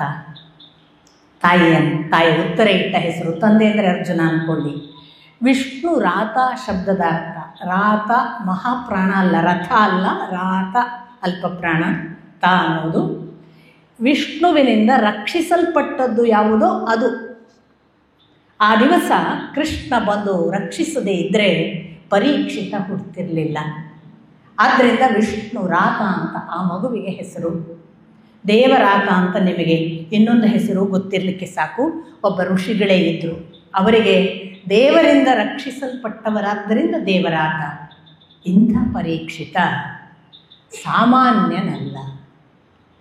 ಅವನು ಹುಟ್ಟಿದ ಆ ಹೊತ್ತಿಗೆ ಕೃಷ್ಣ ತನ್ನ ದ್ವಾರಕೆಗೆ ಹೋದ. ನೀವು ಗಮನಿಸಬೇಕು, ನಮ್ಮಲ್ಲಿ ರಾಜಕಾರಣಿಗಳು ದೊಡ್ಡ ಪ್ರಧಾನಮಂತ್ರಿ ಎಲ್ಲ ಬಂದಾಗ, ಹಿಂದಿನ ಕಾಲಕ್ಕೆ ಇಂದಿರಾ ಗಾಂಧಿ, ಈಗಿನ ಕಾಲದಲ್ಲಿ ಮೋದಿ ಎಲ್ಲ, ನೀವು ದೊಡ್ಡ ದೊಡ್ಡ ಮೆರವಣಿಗೆಗಳನ್ನು ನೀವು ನೋಡ್ತೀರಿ. ಒಂದು ಥರದ ಟ್ಯಾಬ್ಲೋ ಅಂತ ನಾವು ಭಾವಿಸುವಂತಹ, ಅಂದರೆ ಅದು ಬಹುಶಃ ಕೆಲವರಿಗೆ ಆಗಿದೆ ಆ ಥರದ ಒಂದು ವೈಭವ. ನನಗೆ ಬಹಳ ಬಾರಿ ಅನಿಸೋದಿದೆ, ನಾನು ಇತ್ತೀಚೆಗೆ ಸುಮ್ಮನೆ ನನ್ನ ಬಿಡುವಿನ ಸಮಯದಲ್ಲಿ ನೋಡಿದ ಒಂದು ಘಟನೆಯಾದಾಗ, ಇಂದಿರಾ ಗಾಂಧಿ 60 ಆಗೋದ್ರೊಳಗೆ 2 ಬಾರಿ ಪ್ರಧಾನಮಂತ್ರಿ ಆಗಿ ಹೋದ್ರಲ್ಲ, ಯಾರನ್ನು ಕಡಿಮೆ ಅಂತ ಭಾವಿಸಬೇಕಿಲ್ವಲ್ಲ ಅಂತ ಅನ್ನಿಸ್ತದೆ. 62ರ ನಂತರ ಮೊದಲ ಪ್ರಧಾನಿಯಾದರು ಮೋದಿಯವರು. ಅವರು ತನ್ನ 3 ಅವಧಿಯಲ್ಲಿ ಉಂಟು ಮಾಡಿದ ಪ್ರಭಾವ, ಆಗ ಆ ತನ್ನ ವಯಸ್ಸಿನಲ್ಲಿ ಇಂದಿರಾ ಗಾಂಧಿ ಉಂಟು ಮಾಡಿದ ಪ್ರಭಾವ, ಬಹುಶಃ ಇವರಿಬ್ಬರಿಗೇನೆ ಆ ಥರದ ಒಂದು ಸಾರ್ವಜನಿಕ ಮೆರವಣಿಗೆ. ಹೇಗಿದೆ ಮೆರವಣಿಗೆ ನೀವೇ ನೋಡಿ. ರಸ್ತೆ ಸಾಲೋದಿಲ್ಲ, ಗಿಡ ಮರ ಏರಿ ಕೂತ್ಕೊಂಡ್ರೆ ಸಾಲೋದಿಲ್ಲ, ಕಟ್ಟಡಗಳ ಮೇಲೆ ಏರಿ ಕೂತ್ರೆ ಸಾಲೋದಿಲ್ಲ. ಆ ಥರ ಒಂದು ಜನ ಹುಚ್ಚು ಬಿದ್ದು ನೋಡುವುದು ಮತ್ತು ಸ್ವೀಕರಿಸುವುದು, ಸ್ವಾಗತಿಸೋದಿದೆಯಲ್ಲ, ಇದನ್ನು ನಿಮಗೆ ಸಾಕ್ಷಾತ್ ನೋಡಲಿಕ್ಕೆ ಸಿಗುವುದು ಶ್ರೀಕೃಷ್ಣನ ದ್ವಾರಕದ ಆ ನಡೆಯಲ್ಲಿ. ನೀವು ಮಹಾಭಾರತ ಅಥವಾ ಭಾಗವತವನ್ನೆಲ್ಲ ಆ ದೃಷ್ಟಿಯಲ್ಲಿ ನೋಡಿದರೆ ಶ್ರೀಕೃಷ್ಣನನ್ನು ಕರ್ಕೊಳ್ಳುವ ರೀತಿ ನೋಡಬೇಕು. ಊರಿಗೆ ಊರೇ ಹೊರಗೆ ಬಂದಿದೆ. ಎಲ್ಲ ಕಿಟಕಿಯಲ್ಲಾದರೆ ಕಿಟಕಿಯಲ್ಲಿ ಇಳುತ್ತಾರೆ, ಹೊರಗೆ ಮಾಡ ಮೇಲೆ ಆದರೆ ಮಾಡ ಮೇಲೆ ಹತ್ತುತ್ತಾರೆ, ಮರ ಗಿಡಗಳಾದರೆ ಗಿಡಗಳ ಮೇಲೆ ನಿಂತಿದ್ದಾರೆ. ಅವನೊಂದು ರಥದಲ್ಲಿ ಬರ್ತಿದ್ದಾನೆ ಅಂದರೆ ಅದು ಅಂತಿಂಥ ವೈಭವ ಅಲ್ಲ. ಹಾಗೆ ಶ್ರೀಕೃಷ್ಣನನ್ನು ಕರೀತಾರೆ. ನಮ್ಮಲ್ಲಿ ಇನ್ನೂ ಆ ಪರಂಪರೆ ಇದೆಯಲ್ಲ ಅಂತ ನನಗೆ ಖುಷಿ. ಶ್ರೀಕೃಷ್ಣನನ್ನು ಕರೆದ ಪರಂಪರೆ ಭಾರತೀಯ ಪರಂಪರೆ ಇವತ್ತು ಕೂಡ ಅದೇ ಥರದ ಗೌರವವನ್ನು ಒಬ್ಬ ದೊಡ್ಡವನಿಗೆ, ದೇಶದ ರಾಜನಿಗೆ ಕೊಡುತ್ತದೆ. ಅಂಥ ಪರಂಪರೆಯನ್ನು ನಮಗೆ ವೇದವ್ಯಾಸರು ದಾಖಲಿಸ್ತಾರೆ. ಕೃಷ್ಣ ಆ ಪರಿಪ್ರೀತ್ಯಾಸ್ಪದ. ಊರಿಗೆ ಊರೇ ಬಂದು ಹೊರಗೆ ಬಂದು ನೋಡಿ, ಊರಿನ ಎಲ್ಲ ಊಟ ನಿದ್ರೆ ಎಲ್ಲವನ್ನೂ ಕಳೆದುಕೊಂಡು ಅವನನ್ನು ಕಾಯಿತು. ಇದು ಒಂದು ಭಾಗ. ಹಾಗೆ ದ್ವಾರಕೆಗೆ ಹೋದಂತಹ ಶ್ರೀಕೃಷ್ಣ ಆ ಬಳಿಕ ಈ ಕಡೆ ಯುಧಿಷ್ಠಿರ ಮತ್ತೆ ಅಶ್ವಮೇಧ ಯಾಗ ಮಾಡಿಸ್ತಾನೆ. 3 ಅಶ್ವಮೇಧ ಯಾಗ ಮಾಡಿಸ್ತಾನೆ. ಹಿಂದಿನ ಕಾಲದಲ್ಲಿ ಅಶ್ವಮೇಧ ಯಾಕೆ ಮಾಡ್ತಿದ್ರು ಅಂತಂದರೆ ತಾವು ಮಾಡಿದ ಪಾಪ ಪ್ರಾಯಶ್ಚಿತ್ತ ಒಂದು ಕಾರಣ, ಮತ್ತು ತಾವು ತಮ್ಮ ದೊರೆತನವನ್ನು ಪ್ರಭುತ್ವವನ್ನು ಇತರ ದೊರೆಗಳು ಆಕ್ಸೆಪ್ಟ್ ಮಾಡಿದ್ದಾರಾ ಇಲ್ವೋ, ಅವರಿಗೆ ವಿರೋಧ ಇದೆಯೋ, ಅವರು ನಮ್ಮ ಅಧೀನರಾಗಲಿಕ್ಕೆ ಇಷ್ಟ ಇದ್ದಾರೋ ಇಲ್ವೋ, ಈ ಥರವನ್ನೆಲ್ಲ ನೋಡಿಕೊಂಡು ಮಾಡ್ತಿದ್ರು. ಹಾಗೆ ಬೇರೆ ಬೇರೆ ರಾಜರುಗಳ ಒಪ್ಪಿಗೆಯ ಮೇರೆಗೆ 3 ಅಶ್ವಮೇಧ ಬೇರೆ ಮಾಡ್ತಾನೆ. ಅದಕ್ಕೆ ಮತ್ತೆ ಶ್ರೀಕೃಷ್ಣ ಬರ್ತಾನೆ. ಹೀಗೆ ಹಸ್ತಿನಾವತಿಗೆ ಬಂದು ಶ್ರೀಕೃಷ್ಣ ಮರಳ್ತಾನೆ. ಮರಳುವಾಗ ಈ ಬಾರಿ ಒಬ್ಬನೇ ಹೋಗೋದಿಲ್ಲ, ಜೊತೆಗೆ ಅರ್ಜುನನನ್ನು ಕರ್ಕೊಂಡು ಹೋಗ್ತಾನೆ. ನಿಮಗೆ ಚೆನ್ನಾಗಿ ಗೊತ್ತು, ಅರ್ಜುನ ಅತ್ಯಂತ ಪ್ರೀತ್ಯಾಸ್ಪದ ಮಿತ್ರ ಕೃಷ್ಣನಿಗೆ. ಆಮೇಲೆ ಇಡೀ ನಾವು ಯಾವುದನ್ನು ಭಗವದ್ಗೀತೆ ಅಂತ ಹೇಳ್ತೇವೆ ಅದನ್ನು ಉಪದೇಶಿಸಿಕೊಂಡವ. ಭಗವದ್ಗೀತೆಯ ಉಪದೇಶ ಮಾಡಿಸಿಕೊಂಡ ಅರ್ಜುನ ಯುದ್ಧದಲ್ಲಿ ಶ್ರೀಕೃಷ್ಣನ ಸಾರಥ್ಯದಲ್ಲಿ ತನ್ನ ಎಲ್ಲ ಯುದ್ಧದ ವಿರೋಧಿಗಳನ್ನು ಶತ್ರುಗಳನ್ನು ಗೆದ್ದ ಅರ್ಜುನ ಕೃಷ್ಣನ ಜೊತೆಗೆ ದ್ವಾರಕೆಗೆ ಹೋಗ್ತಾನೆ. ದ್ವಾರಕೆಗೆ ಹೋದರೆ ಅದು ಒಂದು ಭಾಗವಾಗಿ ಅವನು ನಿರ್ಗಮಿಸಿದ್ದಾನೆ. ಇತ್ತ ಈ ಕಡೆ ವಿದುರ ಯುದ್ಧದಲ್ಲಿ ಪಾಲ್ಗೊಂಡಿಲ್ಲ. ನಿಮಗೆಲ್ಲರಿಗೆ ಗೊತ್ತು. ಅವ ಯುದ್ಧದಲ್ಲಿ ಪಾಲ್ಗೊಳ್ಳದೇ ಇರುವುದಕ್ಕೆ ಬಹಳ ಚೆನ್ನಾದ ಕಾರಣ ಇದೆ. ಅದನ್ನು ಭಾಗವತ ಬಹಳ ಸುಂದರವಾಗಿ ಬಹಳ ಸಿಂಬಾಲಿಕ್ ಆಗಿ ಹೇಳುತ್ತೆ. ವಿದುರನ ಒಂದು ಘಟನೆ ಏನು ಅಂತಂದರೆ ಅವನು ತುಂಬ ಬುದ್ಧಿವಾದ ಮಾಡ್ತಾನೆ. ನಿಮಗೆ ಗೊತ್ತು, ಯುದ್ಧ ಬೇಡ, ನಾವು ಕೂಡಿ ಬಾಳೋಣ, ಅವ್ರು ಏನು ಕೇಳಿದಾರೋ ಅವರಿಗೆ ಕೊಟ್ಟು ಬಿಟ್ಟರೆ ಒಳ್ಳೆಯದು, ಇಂಥ ಒಂದು ಒಳ್ಳೆಯ ಮಾತುಗಳನ್ನೆಲ್ಲ ಆಡುವಾಗ ದುರ್ಯೋಧನ ಅವನನ್ನು ಸಂಶಯದಿಂದ ನೋಡ್ತಾನೆ. ಸಂಶಯ ಏನು ಅಂದರೆ ಇವ ಬಹುಶಃ ಪಾಂಡವರ ಪರ ಅಂತ. ಇವ ಪಾಂಡವರ ಪರ, ಅದಕ್ಕೆ ನಮಗೆ ಇಷ್ಟೆಲ್ಲ ಬುದ್ಧಿವಾದ ಮಾಡೋದು, ಇವನು ನಾವು ಬಿಟ್ಟು ನಮ್ಮನ್ನು ಕೂಡ ಅವರ ವಶ ಮಾಡುವ ಉದ್ದೇಶದಿಂದ ನಮಗೆ ಇಷ್ಟೆಲ್ಲ ಬುದ್ಧಿವಾದ ಮಾಡ್ತಾನೆ. ಆಗ ವಿದುರನಿಗೆ ಅದು ಗೊತ್ತಾಗುತ್ತೆ. ಇವ ಬುದ್ಧಿವಾದ ಹೇಳಿದ್ದು ಕೇಳುವುದಿಲ್ಲ ಮಾತ್ರವಲ್ಲ, ತನ್ನನ್ನು ಅನುಮಾನಿಸ್ತಾನೆ ಅಂತ. ಆಗ ಅವನು ಹೇಳ್ತಾನೆ, ನಿನಗೆ ಯುದ್ಧ ಮಾಡುವುದು ಅನಿವಾರ್ಯ ಅಂತ ನೀನು ತೀರ್ಮಾನ ಮಾಡಿದ ಹಾಗಿದೆ. ಯಾವ ದೊಡ್ಡವರ ಮಾತನ್ನು ಕೇಳುವುದಕ್ಕೆ ನೀನೇನು ಸಿದ್ಧನಿಲ್ಲ. ನನಗೆ ಈ ಯುದ್ಧದಲ್ಲಿ ಪಾಲ್ಗೊಳ್ಳುವ ವಿಚಾರವೇ ಇಲ್ಲ, ನಾನು ಹೊರಟು ಹೋಗ್ತೇನೆ ಅಂತ. ಹೊರಟು ಹೋಗುವಾಗಲೂ ಒಳಗೆ ದುರ್ಯೋಧನನಿಗೆ ಅನುಮಾನ ಇತ್ತಂತೆ, ಇವ ಹೋಗಿ ಈಗ ಪಾಂಡವರ ಪಾರ್ಟಿ ಸೇರ್ತಾನೆ ಅಂತ. ಅನುಮಾನವೇ ಹಾಗಲ್ಲ, ತಾನು ಒಳಗೆ ಹೋಗುವುದಿಲ್ಲ, ಇನ್ನೊಬ್ಬರನ್ನು ಒಳಗೆ ಹೋಗಲಿಕ್ಕೆ ಬಿಡೋದಿಲ್ಲ ಅಂತ. ಸಂಶಯ ಎನ್ನುವುದಕ್ಕೆ ಒಂದು ನಾಯಿ ಅಂತಲೇ ಅದನ್ನು ಸಿಂಬಾಲಿಕ್ ಆಗಿ ಹೇಳ್ತಾರೆ. ಸಂಶಯ ಎನ್ನುವುದು ಒಂದು ನಾಯಿಯ ಹಾಗೆ, ತಾನು ಒಳಗೆ ಹೋಗುವುದಿಲ್ಲ, ಇನ್ನೊಬ್ಬರನ್ನು ಒಳಗೆ ಹೋಗಲಿಕ್ಕೆ ಬಿಡುವುದಿಲ್ಲ. ದುರ್ಯೋಧನನಿಗೆ ಅಂಥದ್ದೊಂದು ಸಂಶಯ. ವಿದುರನಿಗೆ ಗೊತ್ತಾಯಿತು, ಇವರು ನನ್ನನ್ನು ಅನುಮಾನಿಸ್ತಿದ್ದಾನೆ ಅಂತ. ಆವಾಗ ಅವನೇನು ಮಾಡಿದಂತೆ, ಹೊರಟವನು ಅರಮನೆಯ ದ್ವಾರದಲ್ಲಿ ತನ್ನ ಅಸ್ತ್ರಶಸ್ತ್ರ ಏನೇನಿದೆಯಲ್ಲ ಅದನ್ನು ಇಟ್ಟು ಬಿಟ್ಟನಂತೆ. ಆದರೆ ನಾನು ಹೋಗ್ತಾ ಇದ್ದೇನೆ, ಬರಿಗೈ ಹೋಗ್ತೀನಿ ಮರೆ, ಯುದ್ಧಕ್ಕಲ್ಲ, ನಾನು ಆ ಪಾರ್ಟಿಯನ್ನು ಸೇರಲ್ಲ ಅಂತ ಖಚಿತ ಮಾಡಿ ಹೋದವನು. ಅಂಥ ವಿದುರ ತನ್ನ ತೀರ್ಥಯಾತ್ರೆಯನ್ನೆಲ್ಲ ಮುಗಿಸಿ ಮತ್ತೆ ಹಸ್ತಿನಾವತಿಗೆ ಬರ್ತಾನೆ. ಹಸ್ತಿನಾವತಿಗೆ ಬಂದರೆ ಅಲ್ಲಿ ಯಾವ ಧೃತರಾಷ್ಟ್ರ ಮತ್ತು ಯಾವ ಗಾಂಧಾರಿ ದುರ್ಯೋಧನಾದಿಗಳನ್ನು ಕಳೆದುಕೊಂಡು ಮಕ್ಕಳಿಲ್ಲದೆ ಇದ್ದಾರೆ, ಅವರು ಈಗ ಪಾಂಡವರ ಆಸರೆಯಲ್ಲಿ ಇರ್ತಾರೆ. ದೊಡ್ಡಪ್ಪ ದೊಡ್ಡಮ್ಮನನ್ನೇ ಹಿರಿಯರು ಅಂತ ತಿಳ್ಕೊಂಡು ಯುಧಿಷ್ಠಿರ ಅವರನ್ನು ಬಹಳ ಗೌರವದಿಂದ ನೋಡಿಕೊಳ್ತಾನೆ. ಸಂಜಯ ಇದ್ದಾನೆ, ಕೆಲವರೇ ಬದುಕಿದ್ದು ನಿಮಗೆ ಗೊತ್ತಿದೆ, ಕೃಪಾಚಾರ್ಯರು ಇದ್ದಾರೆ. ಈ ಥರ ಇರುವ ಹೊತ್ತಿನಲ್ಲಿ ವಿದುರ ಬಂದವನು ರಾತ್ರಿ ಹೇಳುವುದೇನು ಗೊತ್ತಾ ದುರ್ಯೋಧನನಿಗೆ, ಧೃತರಾಷ್ಟ್ರನಿಗೆ ಮತ್ತು ಗಾಂಧಾರಿಗೆ, ಒಂದು ಕಾಲಕ್ಕೆ ಬೆಂಕಿ ಹಚ್ಚಿ ಕೊಲ್ಲಲಿಕ್ಕೆ ನೋಡಿದ್ದೀರಿ ಇದೇ ಪಾಂಡವರನ್ನು, ಮತ್ತೊಂದು ಕಾಲಕ್ಕೆ ಅವರನ್ನು ನೀರಿನಲ್ಲಿ ಮುಳುಗಿಸಿ ನಾಶ ಮಾಡುವುದಕ್ಕೆ ಪ್ರಯತ್ನಿಸಿದ್ದೀರಿ, ಯುದ್ಧ ಮುಖೇನ ಅವರನ್ನು ನಿರ್ಣಾಮ ಮಾಡಬೇಕು ಅಂತ ದುರ್ಯೋಧನ ಪಣ ತೊಟ್ಟಾಗ ಸಮರ್ಥಿಸಿದ್ದೀರಿ.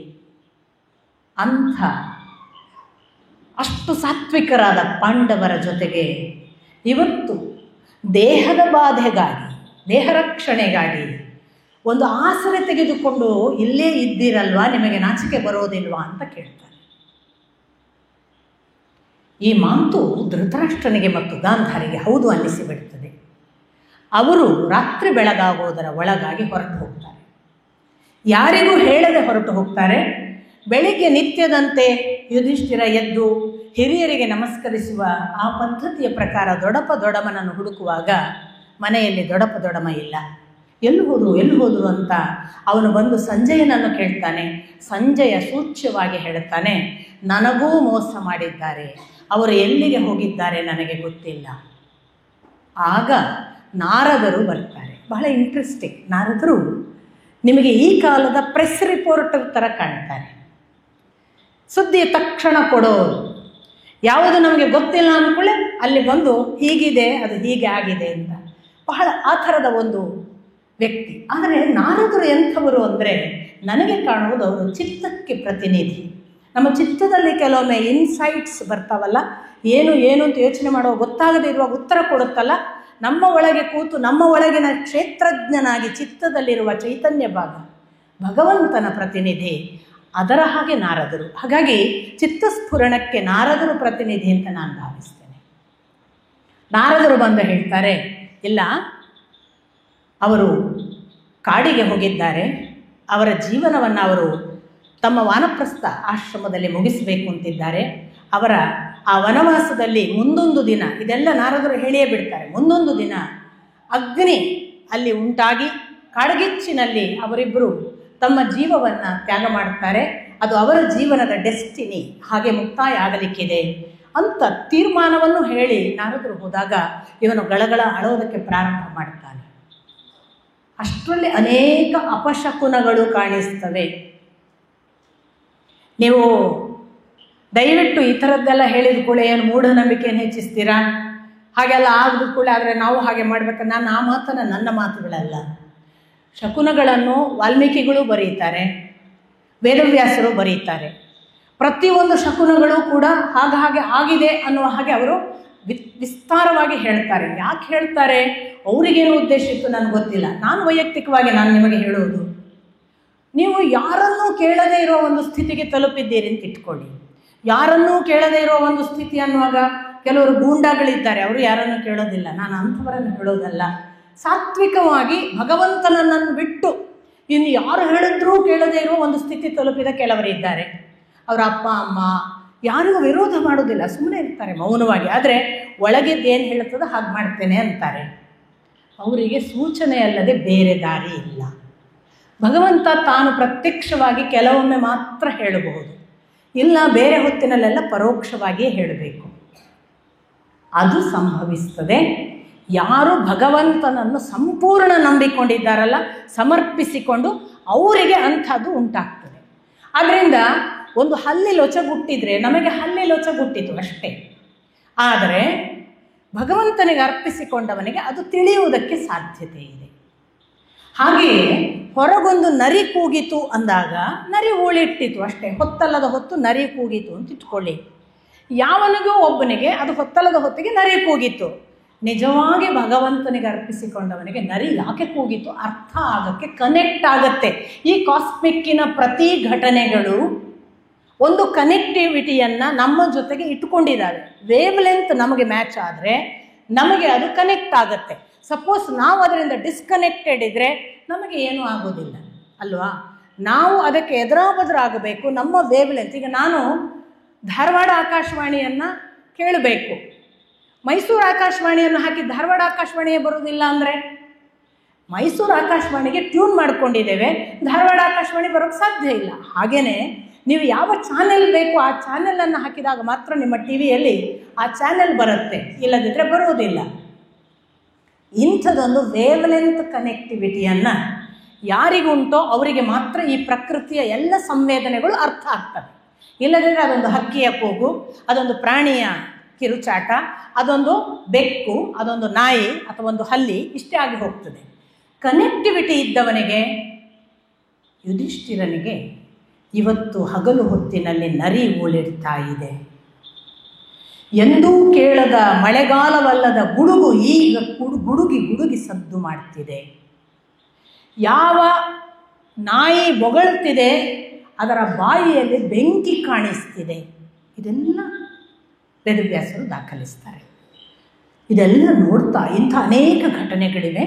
ಎಲ್ಲ ನೋಡ್ತಾ ನೋಡ್ತಾ ಅವರು ಕೆಲವು ಹಕ್ಕಿಗಳು ಬಲಕ್ಕೆ ಪ್ರದಕ್ಷಿಣೆ ಬಂದರೆ ಒಂದರ್ಥ, ಎಡಕ್ಕೆ ಪ್ರದಕ್ಷಿಣೆ ಬಂದರೆ ಒಂದರ್ಥ, ಅದನ್ನೆಲ್ಲ ಹೇಳ್ತಾನೆ ಅವನು. ನಾನು ವಿಸ್ತಾರ ಮಾಡುವುದಿಲ್ಲ, ಯಾಕಂದರೆ ಅದೇ ನಂಬಿಕೆಗಳ ಹಿಂದೆ ಹೋಗುವುದು ಕೂಡ ಒಳ್ಳೆಯದಲ್ಲ. ಯಾಕೆಂದರೆ ಸೂಚನೆ ಒಂದು ದಾರಿ, ಸೂಚನೆಯನ್ನು ಕೊಡುವ ಭಗವಂತ ಇನ್ನೊಂದು ದಾರಿ. ನಾನು ಯಾವಾಗಲೂ ಯಾವ ದಾರಿಯವಳು ಅಂದರೆ ಕೊಡುವ ಭಗವಂತನನ್ನು ನೋಡೋಣ ಅಂತ. ಸೂಚನೆ ಕೊಟ್ಟಿಯಲ್ಲ, ನೀನು ಯಾಕೆ ಕೊಟ್ಟು ನೀನೇ ಹೇಳು, ನೀನು ಎಲ್ಲಿದ್ದಿ ಕಾಣಿಸಿಕೊ, ನೀನು ಯಾಕೆ ನನಗೆ ಅರ್ಥ ಮಾಡಿ ಕರ್ಕೊಂಡು ಹೋಗೋದಿಲ್ಲ. ಭಗವಂತನನ್ನು ನಾವು ಸವಾಲು ಮಾಡಿಕೊಂಡು ಭಗವಂತನಿಗೆ ಎದುರು ನಿಂತು ಭಗವಂತನನ್ನೇ ಆರ್ತವಾಗಿ ಕೇಳಿಕೊಂಡ್ರೆ ಈ ಸೂಚನೆಗಳ ಆಚೆಗೆ ಇರುವ ಜಗತ್ತಿಗೆ ಕೂಡ ಭಗವಂತ ಕರ್ಕೊಂಡು ಹೋಗ್ತಾನೆ. ಇದನ್ನು ನಾನು ನಿಷ್ಠುರವಾಗಿ ಬಹಳ ಕಠೋರವಾಗಿ ಹೇಳ್ತೇನೆ. ನಾವು ಒಂದಿಷ್ಟು ನಮ್ಮ ವಿಸ್ತಾರವನ್ನು ಹೆಚ್ಚಿಸಿಕೊಂಡ್ರೆ, ನಿಮಗೆ ಗೊತ್ತೇ ಇದೆ, ನಿಮಗೆ ಯೂಟ್ಯೂಬ್ನಲ್ಲಿ ವೀಣಾನನ್ನು ಕೇಳಬೇಕೋ ಬನ್ನಂಜೆ ಗೋವಿಂದಾಚಾರ್ಯನ ಕೇಳಬೇಕು ಅಂತ ನೀವು ಹುಡುಕ್ತೀರಿ. ಶ್ರೀಶ ಅವರು ವೀಣಾನನ್ನೇ ಹುಡುಕ್ತಾರಲ್ವಾ, ಬನ್ನಂಜೆ ಗೋವಿಂದಾಚಾರ್ಯನೇ ಹುಡುಕ್ತಾರೆ. ಈ ಸಾಧ್ಯತೆ ನಾನು ಹೇಳ್ತಾ ಇರೋದಂದರೆ, ಒಂದು ಚಾನೆಲ್ನಿಂದ ಒಬ್ಬರನ್ನು ನೋಡುವುದು, ಚಾನೆಲ್ನ ಓನರ್ ಯಾರು ಅವನ ಮುಖಾಂತರ ನಾನು ಯಾಕೆ ಇವರನ್ನು ಮೀಟ್ ಆಗಬಾರ್ದು. ಇದು ಭಗವಂತನ ಜೊತೆಗಿನ ಕನೆಕ್ಟಿವಿಟಿ. ಈ ಭಗವಂತನ ಜೊತೆಗಿನ ಕನೆಕ್ಟಿವಿಟಿಯನ್ನು ಖಂಡಿತ ಈ ಸೂಚನೆ, ಶಕುನ, ಅಪಶಕುನಗಳ ಬೆನ್ನು ಹತ್ತಿ ನಾವು ಮಿಸ್ ಮಾಡ್ಕೋಬಾರ್ದು. ನಮಗೆ ಎಷ್ಟೋ ದುಷ್ಟ ಸಂಗತಿಗಳು, ಕೆಟ್ಟ ಅನುಭವಗಳು ಆಗಬಹುದು. ಎಲ್ಲವನ್ನು ಭಗವಂತನಿಗೆ ಸರೆಂಡರ್ ಮಾಡಿದರೆ ಭಗವಂತನೇ ಅದಕ್ಕೆ ಅರ್ಥಗಳನ್ನು, ಅದರಿಂದ ವಿಸ್ತಾರವನ್ನು ಕೊಟ್ಟೇ ಕೊಡ್ತಾನೆ.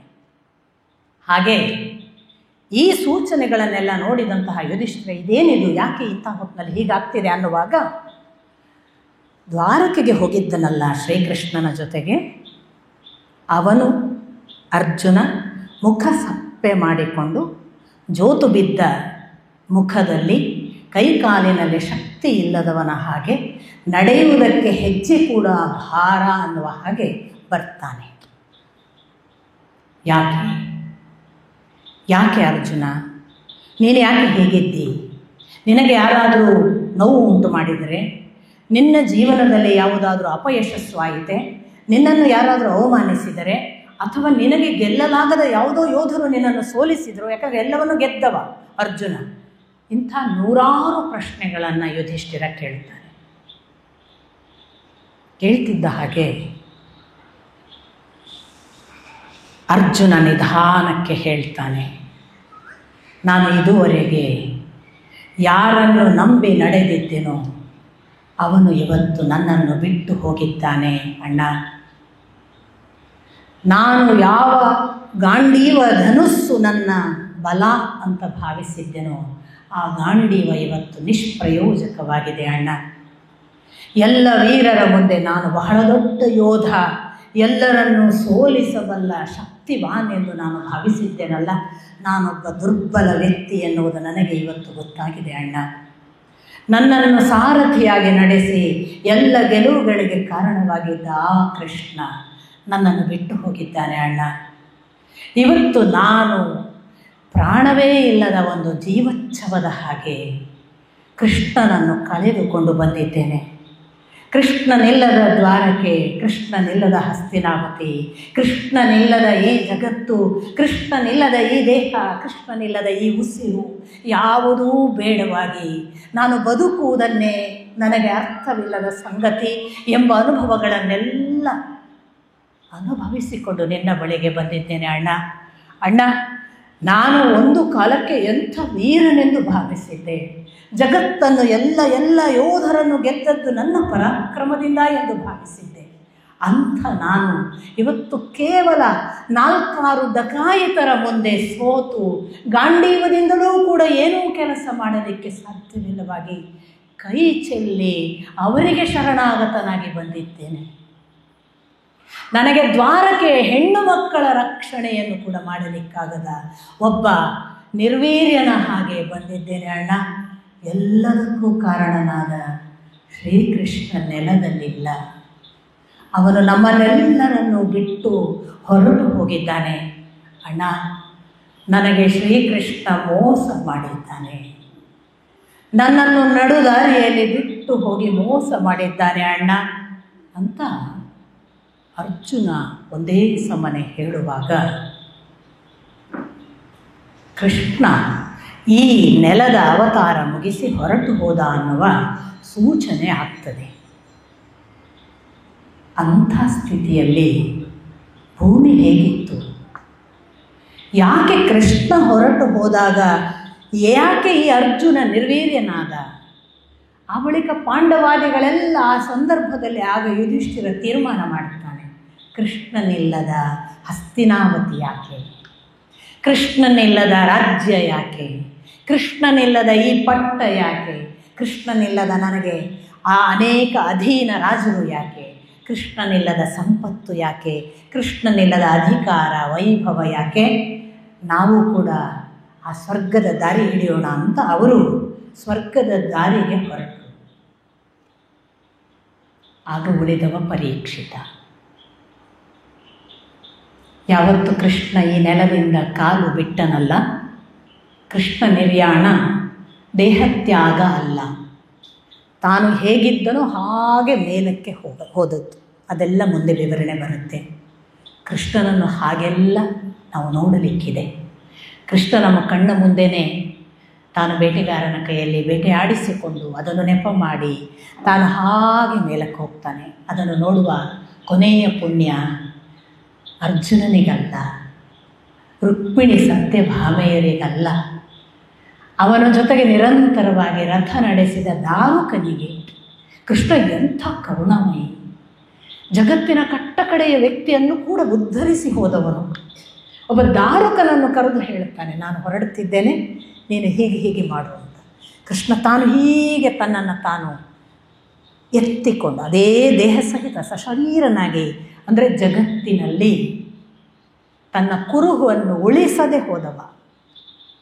ದೇಹ ಬಿಟ್ಟರೆ ಅಲ್ವಾ ಸಿದ್ದೇಶ್ವರ ಶ್ರೀಗಳು ಹೇಳಿದ್ರಲ್ಲ, ನನ್ನ ದೇಹವನ್ನು ನೀವು ಸುಟ್ಟು ಬಿಡಿ, ಏನು ಕುರುಹು ಉಳಿಸಬೇಡಿ ಅಂತ. ಅದು ಅಂಥ ಪರಂಪರೆ. ಕುರುಹು ಇದ್ದರೆ ಅಲ್ವ ಅಲ್ಲಿ ಹೋಗೋದು, ಪೂಜೆ ಮಾಡೋದು, ಅಲ್ಲೇ ಇದ್ದಾನೆ ಅನ್ನೋದು ಅಲ್ಲ. ಜಗದ್ವ್ಯಾಪಿಯಾದವನು ಅಲ್ಲಿ ಮಾತ್ರ ಹೇಗಿರೋಕ್ಕೆ ಸಾಧ್ಯ? ಎಲ್ಲರ ಹೃದಯದಲ್ಲಿದ್ದೇನೆ ಅಂತ ಹೇಳುವ ಹಾಗೆ ಹೊರಟು ಹೋದವ ಶ್ರೀಕೃಷ್ಣ. ಇಂಥದೊಂದು ದುರಂತದ ಅಂತ್ಯದ ಹಾಗೆ ಆರಂಭ ಆಗುವ ಆ ಕೃಷ್ಣ ನಿರ್ಯಾಣದ ನಂತರ ಪರೀಕ್ಷಿತ ಬಂದಂತಹ ಹೊತ್ತು ಅಧಿಕಾರಕ್ಕೆ.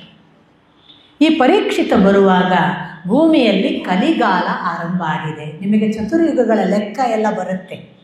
ಚತುರ್ಯುಗಗಳು ಎಷ್ಟೆಷ್ಟು ವರ್ಷಗಳು ಅಂತಲೂ ಕೂಡ ನಿಮಗೆ ಕೃತ ಎಷ್ಟು, ತ್ರೇತ ಎಷ್ಟು, ದ್ವಾಪರ ಎಷ್ಟು, ಮತ್ತು ಕಲಿಯುಗ ಎಷ್ಟು.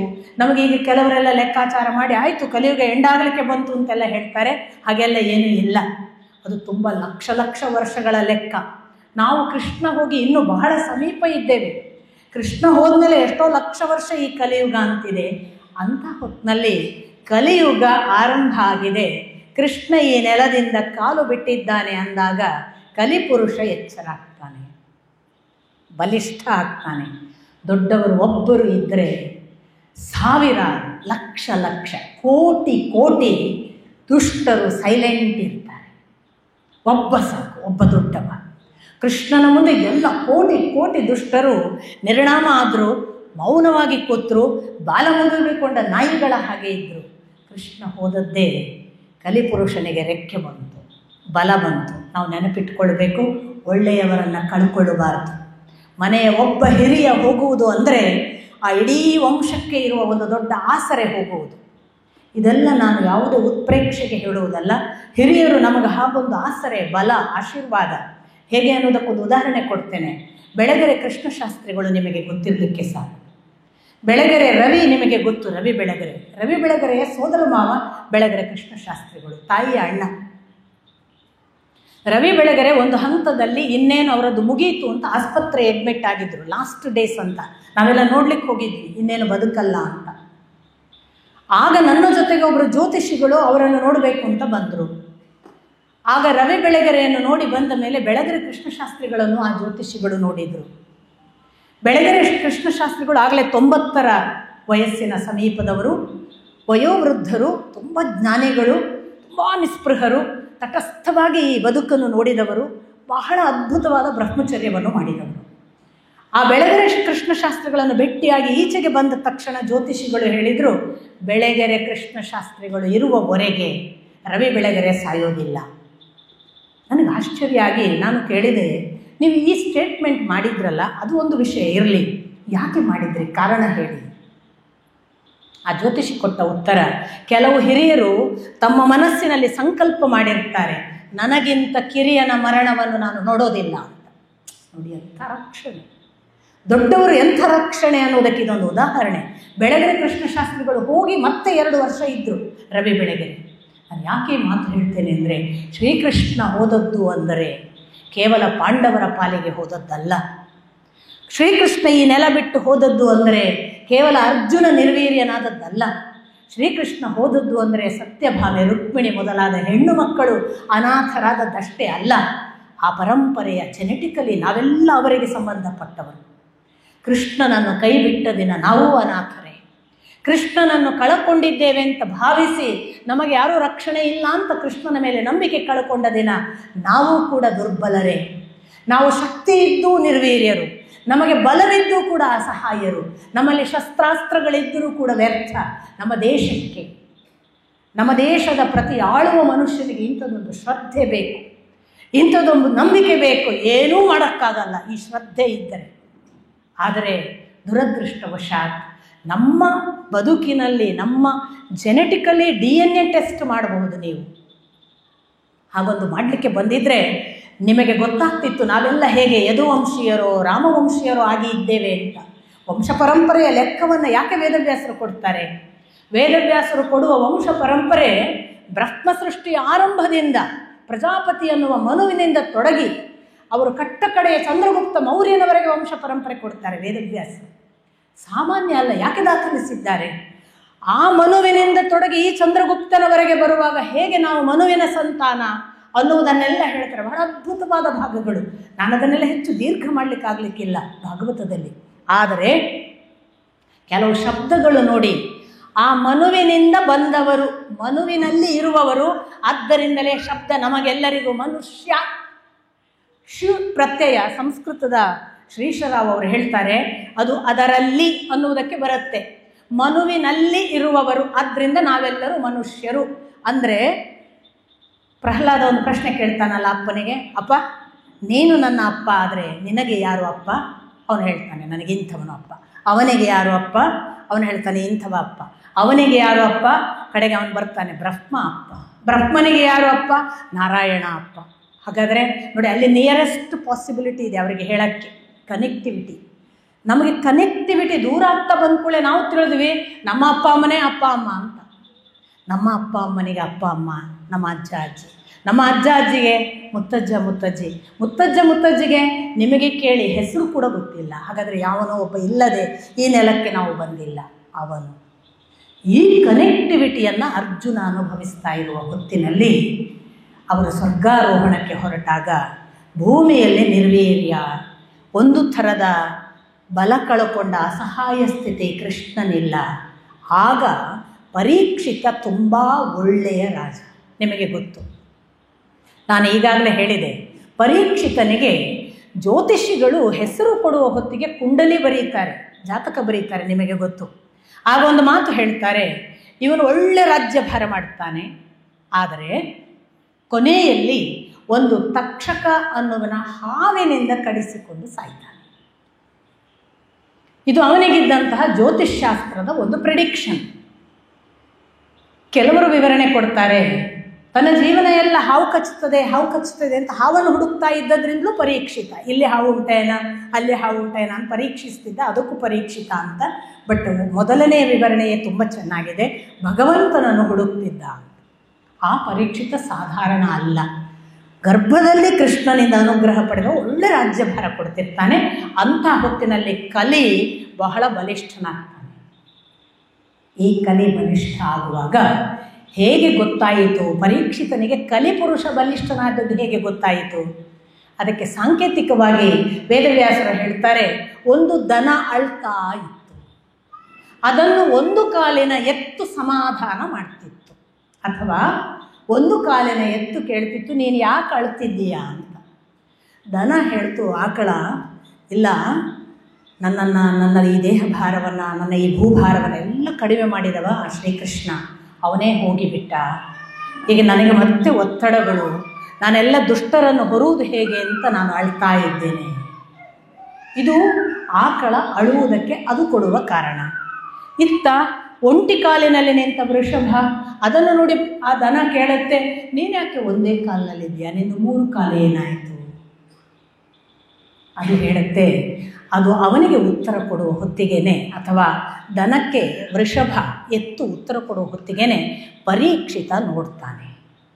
ಪರೀಕ್ಷಿತ ರಾಜ್ಯಭಾರ ಎಷ್ಟು ಸೂಕ್ಷ್ಮ ಮಾಡ್ತಿರ್ತಾನೆ ಅಂದರೆ, ಜಗತ್ತಿನ ನನ್ನ ರಾಜ್ಯದಲ್ಲಿರೋ ಪ್ರತಿಯೊಬ್ಬ ಪ್ರಜೆಯೂ ಸುಖವಾಗಿರಬೇಕು, ಪ್ರತಿ ಪ್ರಾಣಿ ಖುಷಿಯಿಂದಿರಬೇಕು, ಎಲ್ಲಿಯೂ ದೋಷ ಇರಬಾರ್ದು, ನೋವು ಇರಬಾರ್ದು ಅಂತ ಅವನು ಆಗಾಗ ವಿಹಾರ ಹೋಗ್ತಿರ್ತಾನೆ. ಹಾಗೆ ವಿಹಾರ ಹೋಗ್ತಿರುವ ರಾಜನಿಗೆ ಇದೊಂದು ದುಃಖದಲ್ಲಿರುವ ದನ ಕಾಣಿಸುತ್ತೆ, ಕಾಲು ಮುರುಕೊಂಡು ಒಂದೇ ಕಾಲುಳ್ಳ ಎತ್ತು ಕಾಣಿಸುತ್ತೆ. ಆಗ ಅವನು ಹೋಗಿ ಇನ್ನೇನು ಅವುಗಳನ್ನು ಕೇಳಬೇಕು, ಅದಕ್ಕೆ ಒಬ್ಬ ತನ್ನ ಬಡಿಗೆಯಿಂದ ಹೊಡೆಯುವ ಒಬ್ಬ ಮನುಷ್ಯನನ್ನು ಕೂಡ ನೋಡ್ತಾನೆ. ಇವರು ಮೊದಲೇ ದನ ದುಃಖದಲ್ಲಿದೆ, ಎತ್ತು ಒಂದು ಕಾಲಿನಲ್ಲಿ ನಿಂತು ಒದಾಡ್ತಿದೆ, ಅದಕ್ಕೆ ಹೊಡೆಯೋನು ಯಾರು ಅಂತ ಪರೀಕ್ಷಿತ ಎಲ್ಲವನ್ನೂ ಏಕಕಾಲಕ್ಕೆ ನೋಡಿ ಏನಿದು, ಯಾಕೆ, ಏನು ಅಂತ ಕೇಳಿದಾಗ ದನ ಅಂತೂ ಹೇಳಿತು, ನಿಮಗೆ ಗೊತ್ತೋದು ತನ್ನ ಕಥೆಯನ್ನು. ಎತ್ತು ಹೇಳುತ್ತೆ, ನಾನು ವಾಸ್ತವಿಕ ಈ ಜಗತ್ತನ್ನು ಆಳುವ ಧರ್ಮ. ಆದರೆ ಕೃತಯುಗದಲ್ಲಿರುವಾಗ ನನಗೆ 4 ಕಾಲು ಇತ್ತು, ತ್ರೇತಾಯುಗಕ್ಕೆ ಬಂದಾಗ ಮತ್ತೆ 3 ಕಾಲು, ದ್ವಾಪರದಲ್ಲಿ 2 ಕಾಲು, ಇವತ್ತು ಕೊನೆಯ 1 ಕಾಲು ಉಳಿಸ್ಕೊಂಡಿದ್ದೀನಿ. ಧರ್ಮಕ್ಕೆ ಈಗ ಒಂದೇ ಕಾಲು ಉಳಿದಿದೆ ಕಲಿಯುಗದಲ್ಲಿ. 4 ಕಾಲು ಯಾವುದು? ನಾನು ತಪಸ್ಸು, ಶುಚಿ, ದಯೆ ಮತ್ತು ಸತ್ಯ ಅನ್ನುವ 4 ಕಾಲುಗಳನ್ನು ಒಳಗೊಂಡಿದ್ದೆ. ಇವತ್ತು ತಪಸ್ಸು, ಶುಚಿ ಮತ್ತು ದಯೆಯನ್ನು ಕಳ್ಕೊಂಡು ಸತ್ಯ 1 ಕಾಲಿನ ಮೇಲೆ ನಿಂತಿದ್ದೇನೆ. ನಾನು ಪ್ರಶ್ನೆ ಮಾಡೋದುಂಟು, ಕಲಿಯುಗದಲ್ಲಿ ಸತ್ಯ ಉಂಟಾ ಅಂತ. ಆದರೆ ಆ ಎತ್ತು ಹೇಳುತ್ತೆ ಅದೊಂದು ಉಳಿದಿದೆ ಅಂತ, ಅದೊಂದು ಉಳಿದ್ರಿಂದ ನಾನಿದ್ದೇನೆ ಅಂತ. ಸ್ವಲ್ಪ ಉಂಟೋ ಏನೋ, ಕೆಲವರಾದರೂ ಹೇಳುವವರಿದ್ದಾರೆ, ಕೆಲವರಾದರೂ ಒಳ್ಳೆಯವರಿದ್ದಾರಲ್ಲ, ಅದಕ್ಕೆ ಉಳಿದಿದೋ ಏನು. ಹಾಗೆ ಇರುವಂತಹ ಎತ್ತು ತಾನು 1 ಕಾಲಿನಲ್ಲಿ ನಿಂತುಕೊಂಡು ಎಲ್ಲ ಕಳ್ಕೊಂಡಿದ್ದೇನೆ ಅನ್ನುವಾಗ ಈ ಕಲಿಪುರುಷ ಗಂಡು ಆಕಾರದಲ್ಲಿ ಮತ್ತೆ ಕೋಲಿನಿಂದ ಹೊಡೆಯುವಾಗ ನೀನು ಯಾರು? ಆಗ ಅವನು ಹೇಳ್ತಾನೆ, ನಾನು ಕಲಿಪುರುಷ. ಇವನು ಸರ್ವವನ್ನು ನಾಶ ಮಾಡಲಿಕ್ಕೆ ಬಂದವ. ಆ 1 ಕಾಲು ಕೂಡ ಇಲ್ಲ ಆದರೆ ನಾನೇ ಮತ್ತೆ ಮೆರೆದಾಡಬಹುದು ಅಂತ. ಕಲಿ ಬಂತು, ಕಲಿ ಕಣ್ಣಿಗೆ ಕಟ್ಟಿತು, ನಾವು ಈಗಲೂ ಮಾತಾಡ್ತೇವಲ್ಲ, ಕಲಿ ಕಣ್ಣಿಗೆ ಕಟ್ಟಿದರೆ ಹೀಗೆ ಆಗೋದು ಅಂತ. ಆ ಕಲಿ ಪುರುಷ ತನ್ನ ಆರ್ಭಟವನ್ನು ಪ್ರದರ್ಶಿಸಲಿಕ್ಕೆ ಅದರ 1 ಕಾಲನ್ನು ಮುರಿಯುವ ಪ್ರಯತ್ನದಲ್ಲಿ ಇದ್ದಾನೆ. ಆಗ ಕಲಿಪುರುಷನನ್ನು ಆ ಕಾಲಕ್ಕೆ ಪರೀಕ್ಷಿತ ತನ್ನ ಅಸ್ತ್ರಶಸ್ತ್ರದಿಂದ ಸಂಹರಿಸಲಿಕ್ಕೆ ಹೊರಡ್ತಾನೆ. ಆದರೆ ನಿಮಗೆ ಗೊತ್ತು, ರಾಜರದ್ದೊಂದು ಆ ಕಾಲಕ್ಕೆ ಇದ್ದಂತಹ ಧರ್ಮ, ಯಾರು ಶರಣಾಗತರಾಗ್ತಾರೆ ಅವರನ್ನು ರಕ್ಷಿಸಬೇಕು. ಎಷ್ಟು ಪ್ರಾಣಿಗಳಿಗೂ ಕೂಡ ಗೊತ್ತಿದೆ ನೋಡಿ. ಒಂದು ಪ್ರಾಣಿ ನಿಮ್ಮ ಹತ್ರ ಅಟ್ಯಾಕ್ ಮಾಡಲಿಕ್ಕೆ ಬರ್ತದೆ ಅಂದ್ಕೊಳ್ಳಿ, ಸುಮ್ಮನೆ ನಮಸ್ಕಾರ ಮಾಡಿ ಇರಿ, ಏನೂ ಮಾಡದೆ ಹೋಗ್ತದೆ. ಶರಣಾಗತನಾದವನನ್ನು ರಕ್ಷಿಸಬೇಕು ಅನ್ನುವುದು ಪ್ರಾಣಿಗೆ ಗೊತ್ತಿದೆ, ನಮ್ಮ ಮನುಷ್ಯರಿಗೆ ಗೊತ್ತೇ ಇಲ್ಲವಾಯ್ತಲ್ಲ. ಎಂತೆಂಥ ಇನ್ನೊಸೆಂಟ್ ಮುಗ್ಧರನ್ನೆಲ್ಲ ಕೊಲ್ತೇವಲ್ಲ, ಎಲ್ಲಿಗೆ ಬಂತು ನಮ್ಮ ಇಂಪೊಟೆನ್ಸಿ? ನಾವು ಯಾಕೆ ಮನುಷ್ಯ ಇಷ್ಟು ನಿರ್ವೀರ್ಯ? ಯಾಕೆ ಅಂತರಂಗದಲ್ಲಿ ಶಕ್ತಿ ಇಲ್ಲದೇ ಇದ್ದರೆ ಆಗುವ ಸಮಸ್ಯೆ ಇದು. ನಾನೀಗ ಒಂದು ಮಾತು ಹೇಳಿದೆ, ಒಂದು ಆನೆ ಓಡಿಸ್ಕೊಂಡು ಬಂದಾಗ ಕಾಲಿಗೆ ಸಾಷ್ಟಾಂಗ ನಮಸ್ಕಾರ ಮಾಡಿ ಅಂತ. ಆನೆ ಬಿಟ್ಟು ಹೋಗ್ತದೆ ಅಂತ ಹೇಳಿದೆ. ಧೈರ್ಯ ಬೇಕಲ್ಲ ನಮಗೆ. ಶರಣಾಗತರಾಗುವುದು ಅಂದರೆ ಸಾಮಾನ್ಯ ಅಲ್ಲ. ಭಾರೀ ಧೀರರು ಮಾತ್ರ ಶರಣಾಗತರಾಗ್ತಾರೆ. ಒಳಗೊಂದು ಸಂಶಯ ಇತ್ತಪ್ಪ, ನಮಸ್ಕಾರ ಮಾಡುವಾಗ ಮಂಡೆ ಮೇಲೆ ಕಾಲಿಟ್ಟರೆ ಬಂದರೆ ಹೋಯ್ತಲ್ಲ, ಮಂಡೆ ಮೇಲೆ ಕಾಲಿಟ್ಟರೆ ಸಾಯ್ಲಿಕ್ಕೆ ಸಿದ್ಧ ಆದವನಿದ್ದಾನಲ್ಲ ಅವನು ಶರಣಾಗತನಾಗ್ತಾನೆ. ಹೇಗೂ ಸಾವು ಬರ್ತದೆ, ಸಾವನ್ನು ಹಾಗೂ ಸ್ವೀಕರಿಸಿದ್ರೆ ಆಯಿತು, ಹೀಗೂ ಸ್ವೀಕರಿಸಿದ್ರೆ ಆಯಿತು ಅನ್ನುವ ಧೀರ ಮಾತ್ರ ಶರಣಾಗತನಾಗ್ತಾನೆ. ದುರ್ಬಲನಲ್ಲ, ಬಲಿಷ್ಠ ಮಾತ್ರ ಶರಣಾಗತನಾಗ್ತಾನೆ. ಯಾವನೂ ನಪುಂಸಕನಲ್ಲ. ಅತ್ಯಂತ ಬಲವಂತನಾದ ಕಲಿಪುರುಷ, ಅತ್ಯಂತ ಧೀರನಾದ ಪರೀಕ್ಷಿತನ ಮುಂದೆ ಶರಣಾಗತನಾಗ್ತಾನೆ, ನನ್ನನ್ನು ರಕ್ಷಿಸು. ನೋಡಿ, ಆ ಕಾಲಕ್ಕೆ ಧರ್ಮ ಹೇಗಿತ್ತು ಅಂದರೆ, ಕಾಲಿಗೆ ಬಿದ್ದು ಶರಣಾಗತನಾದವನನ್ನು ಕೊಲ್ಲಲಿಕ್ಕೆ ಇಲ್ಲ, ಅವನನ್ನು ದಂಡಿಸಲಿಕ್ಕಿಲ್ಲ, ಅವನನ್ನು ರಕ್ಷಿಸಬೇಕು. ಎಂಥ ಒಳ್ಳೊಳ್ಳೆಯ ಧರ್ಮಗಳನ್ನು ಬಿಟ್ಕೋತ ಬಂದ್ವಲ್ಲ. ಹಾಗೆ ಪರೀಕ್ಷಿತ ರಕ್ಷಿಸಿದ. ಆದರೆ ಏನು ಹೇಳಿದ, ಈ ಬ್ರಹ್ಮಾವರ್ತ ಪ್ರದೇಶದ ಆಚೆಗೆ ಹೋಗು ಅಂತ, ನಮ್ಮ ದೇಶದಲ್ಲಿ ಇರಬೇಡ, ಹೊರಗೆಲ್ಲಿ ಆದರೂ ಹೋಗು. ಅವ ಹೇಳಿದ, ನನಗೆ ಜಾಗ ಕೊಡು, ನನಗೆ ಜಾಗ ಬೇಕು. ಅವನು ಹೇಳಿದ, ಆಯಿತು 4 ಜಾಗದಲ್ಲಿ ಇರು. 4 ಜಾಗ ಯಾವುದು ಅಂತ ನೋಡಿ, ಪರೀಕ್ಷಿತ ಕಲಿಪುರುಷನಿಗೆ ಸೂಚಿಸಿದ 4 ಜಾಗಗಳಲ್ಲಿ ಇರುವ ವ್ಯವಸ್ಥೆ. ನೀನು ಈ 4 ಜಾಗಗಳಲ್ಲಿ ಇರು. ಯಾವುದು? ಒಂದು ಜೂಜಾಟ, ಅಲ್ಲಿ ಇರು ನೀನು. ಇನ್ನೊಂದು ಮದ್ಯ ಕುಡಿತಾರಲ್ಲ, ಆ ಮದ್ಯ ಇರುವ ಜಾಗದಲ್ಲಿ ಇರು, 2ನೇದು. 3ನೇದು ಪರಸ್ತ್ರೀ ಸಂಘ ಮಾಡ್ತಾರಲ್ಲ, ಇದ್ದ ಹೆಣ್ಣುಮಕ್ಕಳ ಬೆನ್ನು ಹತ್ತುತ್ತಾರಲ್ಲ, ಅವರ ಜೊತೆಗೆ ಇರು. ಇದು ಅಂದರೆ ಇದನ್ನೆಲ್ಲ ನೀವು ಗಮನಿಸಬೇಕು. 4ನೇದು ಅವನು ಹೇಳ್ತಾನೆ ಹಿಂಸೆ. ಎಲ್ಲೆಲ್ಲಿ ಹಿಂಸೆ ಉಂಟು ಅಲ್ಲಿ ಇರು. ಪುಣ್ಯಾತ್ಮನಿಗೆ ಸಾಲಿಲ್ಲ, ನನಗೆ ಈ 4 ಜಾಗ ಬಿಟ್ಟು ಇನ್ನೂ ಒಂದು ಜಾಗ ಕೊಡು ಅಂದ. ದಯವಿಟ್ಟು ಮನ್ನಿಸಬೇಕು, ಪರೀಕ್ಷಿತ 5ನೇ ಜಾಗ ಕೊಡುವುದು ಎಲ್ಲಿ ಚಿನ್ನ ಉಂಟೋ ಅಲ್ಲಿ ಇರು ಅಂತ. ಕಲಿ ಚಿನ್ನ ಇರುವವರಲ್ಲಿ ಇರು ಅಂತ 5ನೇ ಜಾಗ. ಜೂಜಾಟದಲ್ಲಿ ಒಂದು ಸರಿ ನಮಗೆ ಸಮಾಧಾನ ಆಗ್ತದೆ, ನಾವು ಜೂಜಾಟದಲ್ಲಿ ಇಲ್ಲ, ಅದರಿಂದ ಕಲಿ ಬರಲಿಕ್ಕಿಲ್ಲ. ಕುಡಿಯೋರಿಗೆ ಗೊತ್ತಾಗಲಿ ಮದ್ಯದೊಟ್ಟಿಗೆ ಅವ ಇದ್ದಾನೆ, ಕಲಿ ಬರುತ್ತೆ. ಅದಕ್ಕೇನೆ ಕಲಿ ಅಂತಲೇ ಅದಕ್ಕೆ ಹೆಸರಲ್ಲ, ಕಲಿ ಬರ್ಪುನೆ ಅಲ್ವಾ. ಹಾಗಾಗಿ ಕಲಿಯನ್ನೇ ಕುಡಿಯುವುದು. ಮದ್ಯ ಕುಡಿಯೋರಿಗೆಲ್ಲ ಗೊತ್ತಿರಬೇಕು, ನೀವು ಕಲಿಪುರುಷನ ಜೊತೆಗಿದ್ದೀರಿ, ಬದುಕು ಉದ್ಧಾರ ಆಗೋದಿಲ್ಲ. ಮದ್ಯದ ಆಚೆಗೆ ಭಗವಂತ ಇದ್ದಾನೆ, ಮಧ್ಯದಲ್ಲಿ ಕಲಿಪುರುಷನೇ ಇರುವುದು. ಯಾಕಂದರೆ ಅವನಿಗೆ ಜಾಗ ಕೊಡಲಾಗಿದೆ, ನೀನಲ್ಲಿ ಇರು ಅಂತ, ಹಾಳು ಮಾಡು ಅಂತಲೇ. ಕಲಿ ಅದರಿಂದ ಮಧ್ಯದಲ್ಲಿದ್ದಾನೆ. ನಾವು ಕುಡಿಯೋದವರು ಅಂದ್ಕೋಬೋದು ನಮ್ಮೊಟ್ಟಿಗೆ ಇಲ್ಲಪ್ಪ ಅಂತ. ಆಮೇಲೆ ಪರಸ್ತ್ರೀ ಸಂಘ, ಇದ್ದ ಬದ್ದ ಹೆಣ್ಮಕ್ಳ ಹಿಂದೆ ಹೋಗಿಲ್ಲ, ನಾವು ಕಟ್ಟಿಕೊಂಡವರೊಟ್ಟಿಗೆ ಇದ್ದೇವೆ ಅನ್ನೋವರು ಸ್ವಲ್ಪ ಸಮಾಧಾನ ಪಡ್ಬೋದು. ಹಿಂಸೆ ಮಾಡಲಿಕ್ಕೆ ಹೋಗಿಲ್ಲ, ಇದ್ದವರನ್ನು ಕೊಲ್ಲೋದು, ಇದ್ದವರ ಜೊತೆಗೆ ಬಹಳ ಅಂದರೆ ನೋಯಿಸುವ ಹಾಗೆ ನಡೆಯುವುದು ಕೂಡ ಹಿಂಸೆ. ಅದು ಯಾವುದು ಮಾಡಿಲ್ಲ ಅನ್ನೋರು ಸಮಾಧಾನ ಪಡ್ಕೋಬೋದು. ಚಿನ್ನ ಇಟ್ಟುಕೊಂಡವರು ಮಾತ್ರ ಬಹಳ ಜಾಗ್ರತೆ ಇರಬೇಕು. ಇದು ಯಾವುದೂ ಇಲ್ಲದವರು ಚಿನ್ನ ಇಟ್ಕೊಂಡಿರ್ತಾರಲ್ಲ, ಕಲಿ ಇದ್ದಾನೆ ಅಂತ ಲೆಕ್ಕ. ಹೀಗೆ ಕಲಿಪುರುಷನನ್ನು ಸರ್ವ ದಮನ ಮಾಡಿ ಈ ಜಗತ್ತು ತನ್ನದು ಯಾವುದು ದೇಶ ಇದೆ ಅದರ ಆಚೆಗೆ ಹೊರಗೆ ದಾಟಿಸಬೇಕಾಗಿದ್ದಂತಹ ಪರೀಕ್ಷಿತ ಆ ಕಲಿಪುರುಷ ಶರಣಾಗತನಾದ್ದರಿಂದ ಅವನನ್ನು ಉಳಿಸ್ಕೊಂಡ. ಅದಕ್ಕೆ ನಾವು ನಿತ್ಯ ಕಲಿಪುರುಷನ ಮಹಿಮೆಯನ್ನು ಇನ್ನೂ ಕಾಣ್ತಿದ್ದೇವೆ.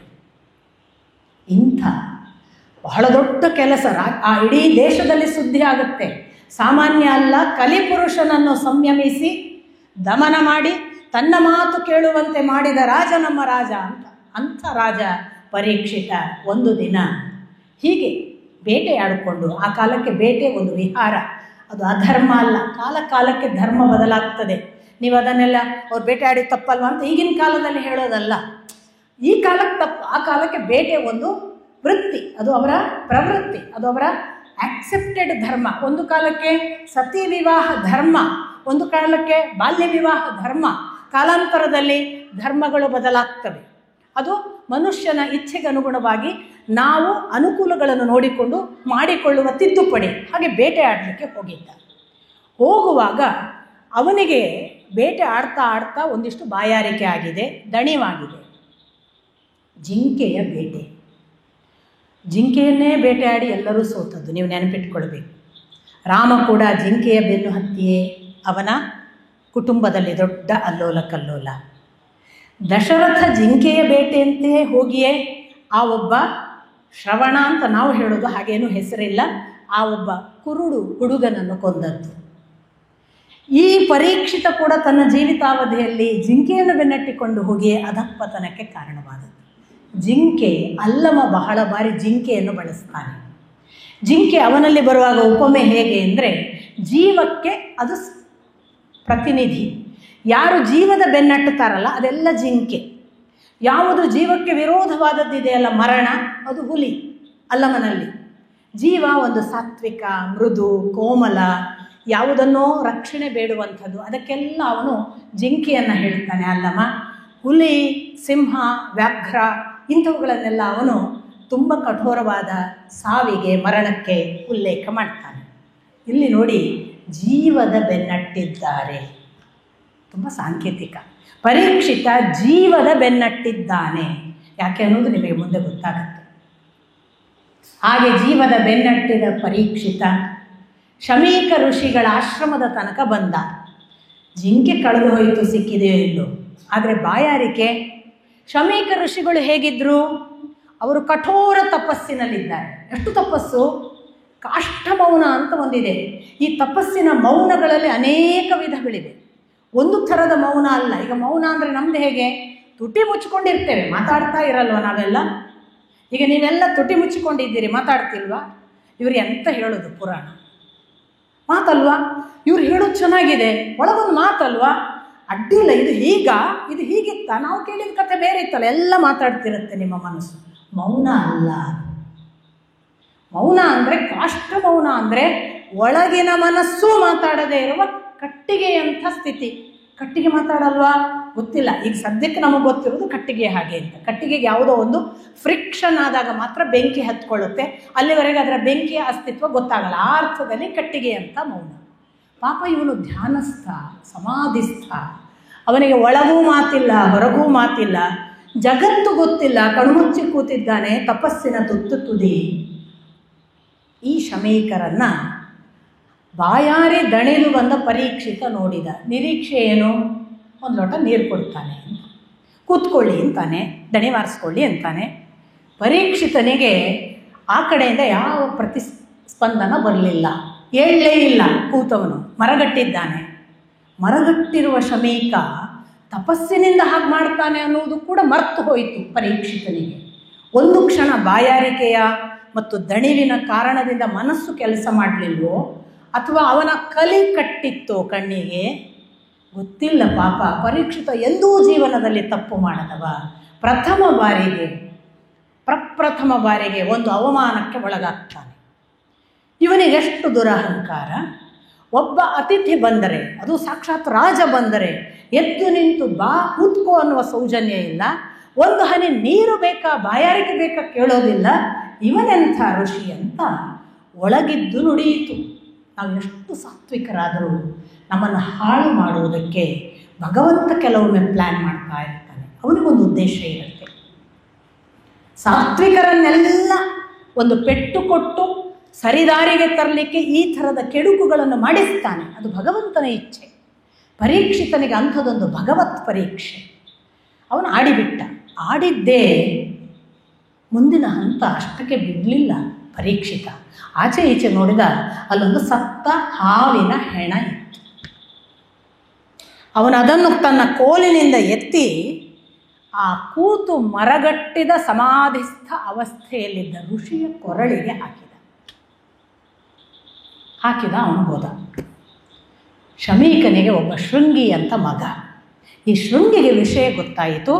ಅಪ್ಪ ಸಮಾಧಿಸ್ಥ ಅವಸ್ಥೆಯಲ್ಲಿದ್ದಾಗ ಪರೀಕ್ಷಿತ ರಾಜ ಬಂದು ಹಾವಿನ ಹೆಣ ಹಾಕಿ ಹೋಗಿದ್ದಾನೆ. ಇವನಿಗೆ ತಡೆಯಲಿಲ್ಲ. ನನ್ನಪ್ಪ ಎಂಥ ದೊಡ್ಡ ಋಷಿ, ಎಂಥ ತಪಸ್ವಿ, ಈ ರಾಜ ಹೀಗೆ ಮಾಡಿದನಲ್ಲ, ಅವನ ಇಂದಿನಿಂದ 7 ದಿನಕ್ಕೆ ತಕ್ಷಕ ಎನ್ನುವ ಹಾವಿನಿಂದ ಕಚ್ಚಿಸಿಕೊಂಡು ಸಾಯಲಿ. ಶಾಪ ಕೊಟ್ಟ. ಶಾಪದ ಮರುಕ್ಷಣ ಅಪ್ಪನಿಗೆ ಗೊತ್ತಾಯಿತು. ಶೃಂಗಿ ಬಂದು ಬೊಬ್ಬೆ ಹೊಡೆಯುವಾಗ ಇವ ಎಚ್ಚರ ಆದ. ಏನಾಯಿತು? ಹೀಗೀಗೆ ಅಪ್ಪ ಅಂತ ಅವ ವಿಷಯ ಹೇಳಿ ತಾನು ಕೊಟ್ಟ ಶಾಪದ ವಿವರವನ್ನು ತಿಳಿಸಿದ.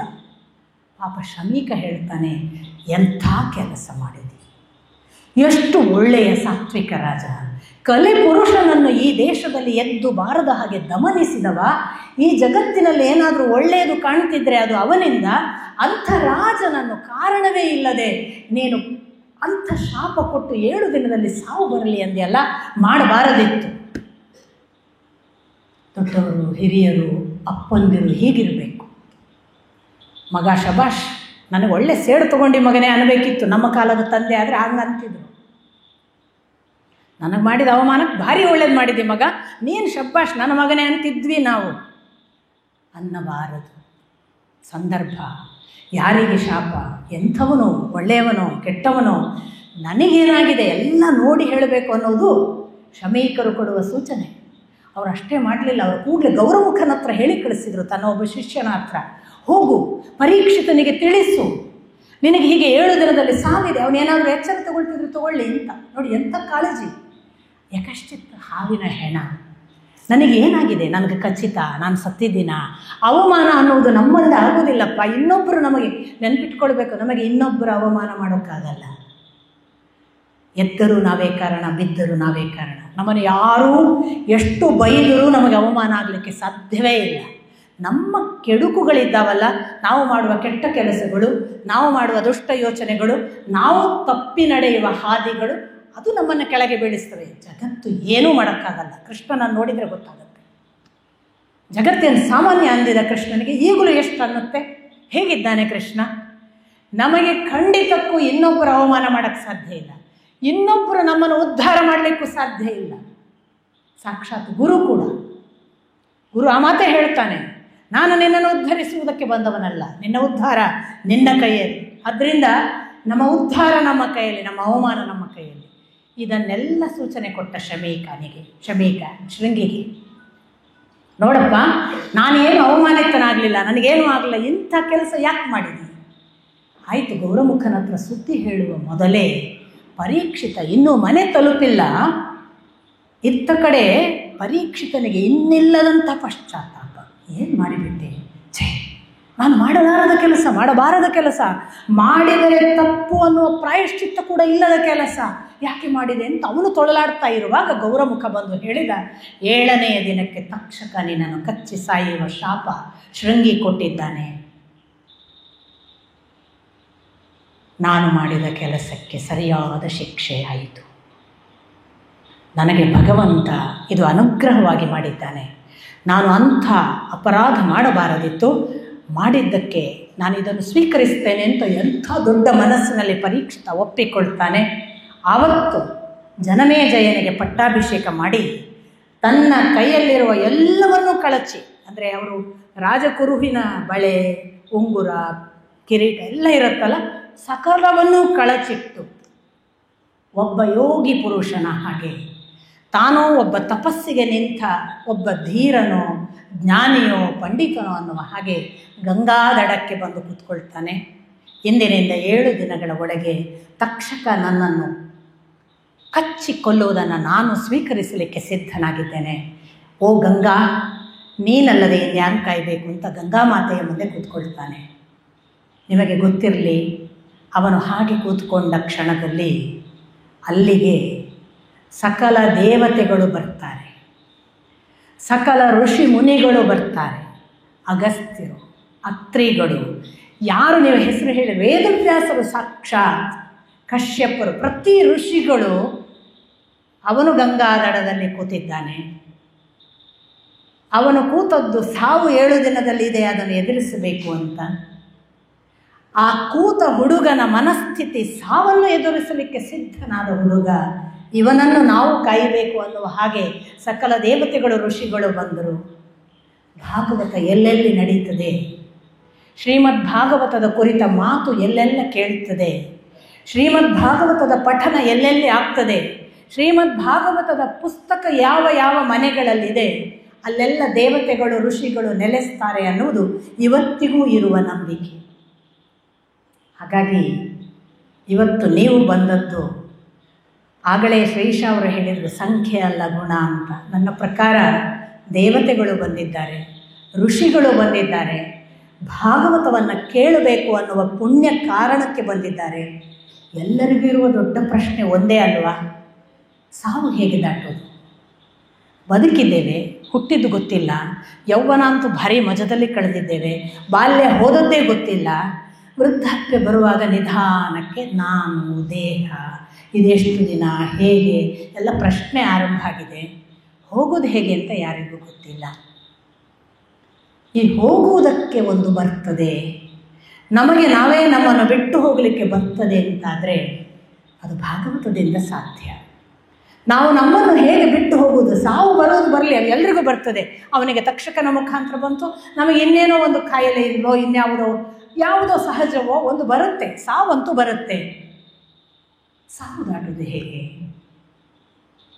ಇಂಥ ಎಲ್ಲ ಪ್ರಳಯಾಂತಕ ಅವಸ್ಥೆಗಳನ್ನು ನಾನು ಆರಂಭದಲ್ಲಿ ಹೇಳಿದೆ.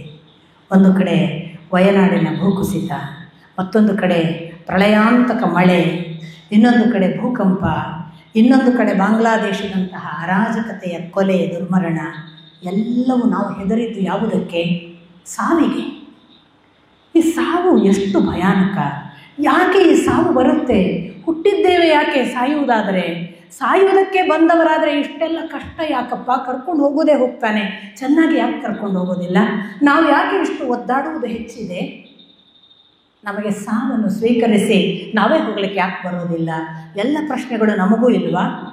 ಪರೀಕ್ಷಿತ ಆ ಎಲ್ಲ ಪ್ರಶ್ನೆಗಳನ್ನಿಟ್ಟುಕೊಂಡು ತಕ್ಷಕ ಬರುವ ಮೊದಲು ನಾನು ಸಾವನ್ನು ಗೆಲ್ಲಬೇಕು. ಸಾವು ಅವನಿಂದ ಬರಬಾರದು, ನಾನು ಸಾವಿಗೆ ಹೋಗಬೇಕು, ನಾನು ಸ್ವೀಕರಿಸಿ ಸಾವನ್ನು ಸ್ವೀಕರಿಸಿ ಅದನ್ನು ದಾಟಬೇಕು ಇತ್ಯಾದಿ ಘನ ಆತ್ಮವಿವೇಚನೆಯಲ್ಲಿ ಕೂತಿದ್ದಾನೆ. ಆಗ ವೇದವ್ಯಾಸರ ಮಗ ಶುಕಮುನಿಗಳು ಅಲ್ಲಿ ಕಾಣಿಸಿಕೊಳ್ತಾರೆ. 16ರ ತರುಣ ಬ್ರಹ್ಮಚಾರಿ, ಇನ್ನೆಲ್ಲದಂಥ ತೇಜಸ್ಸು.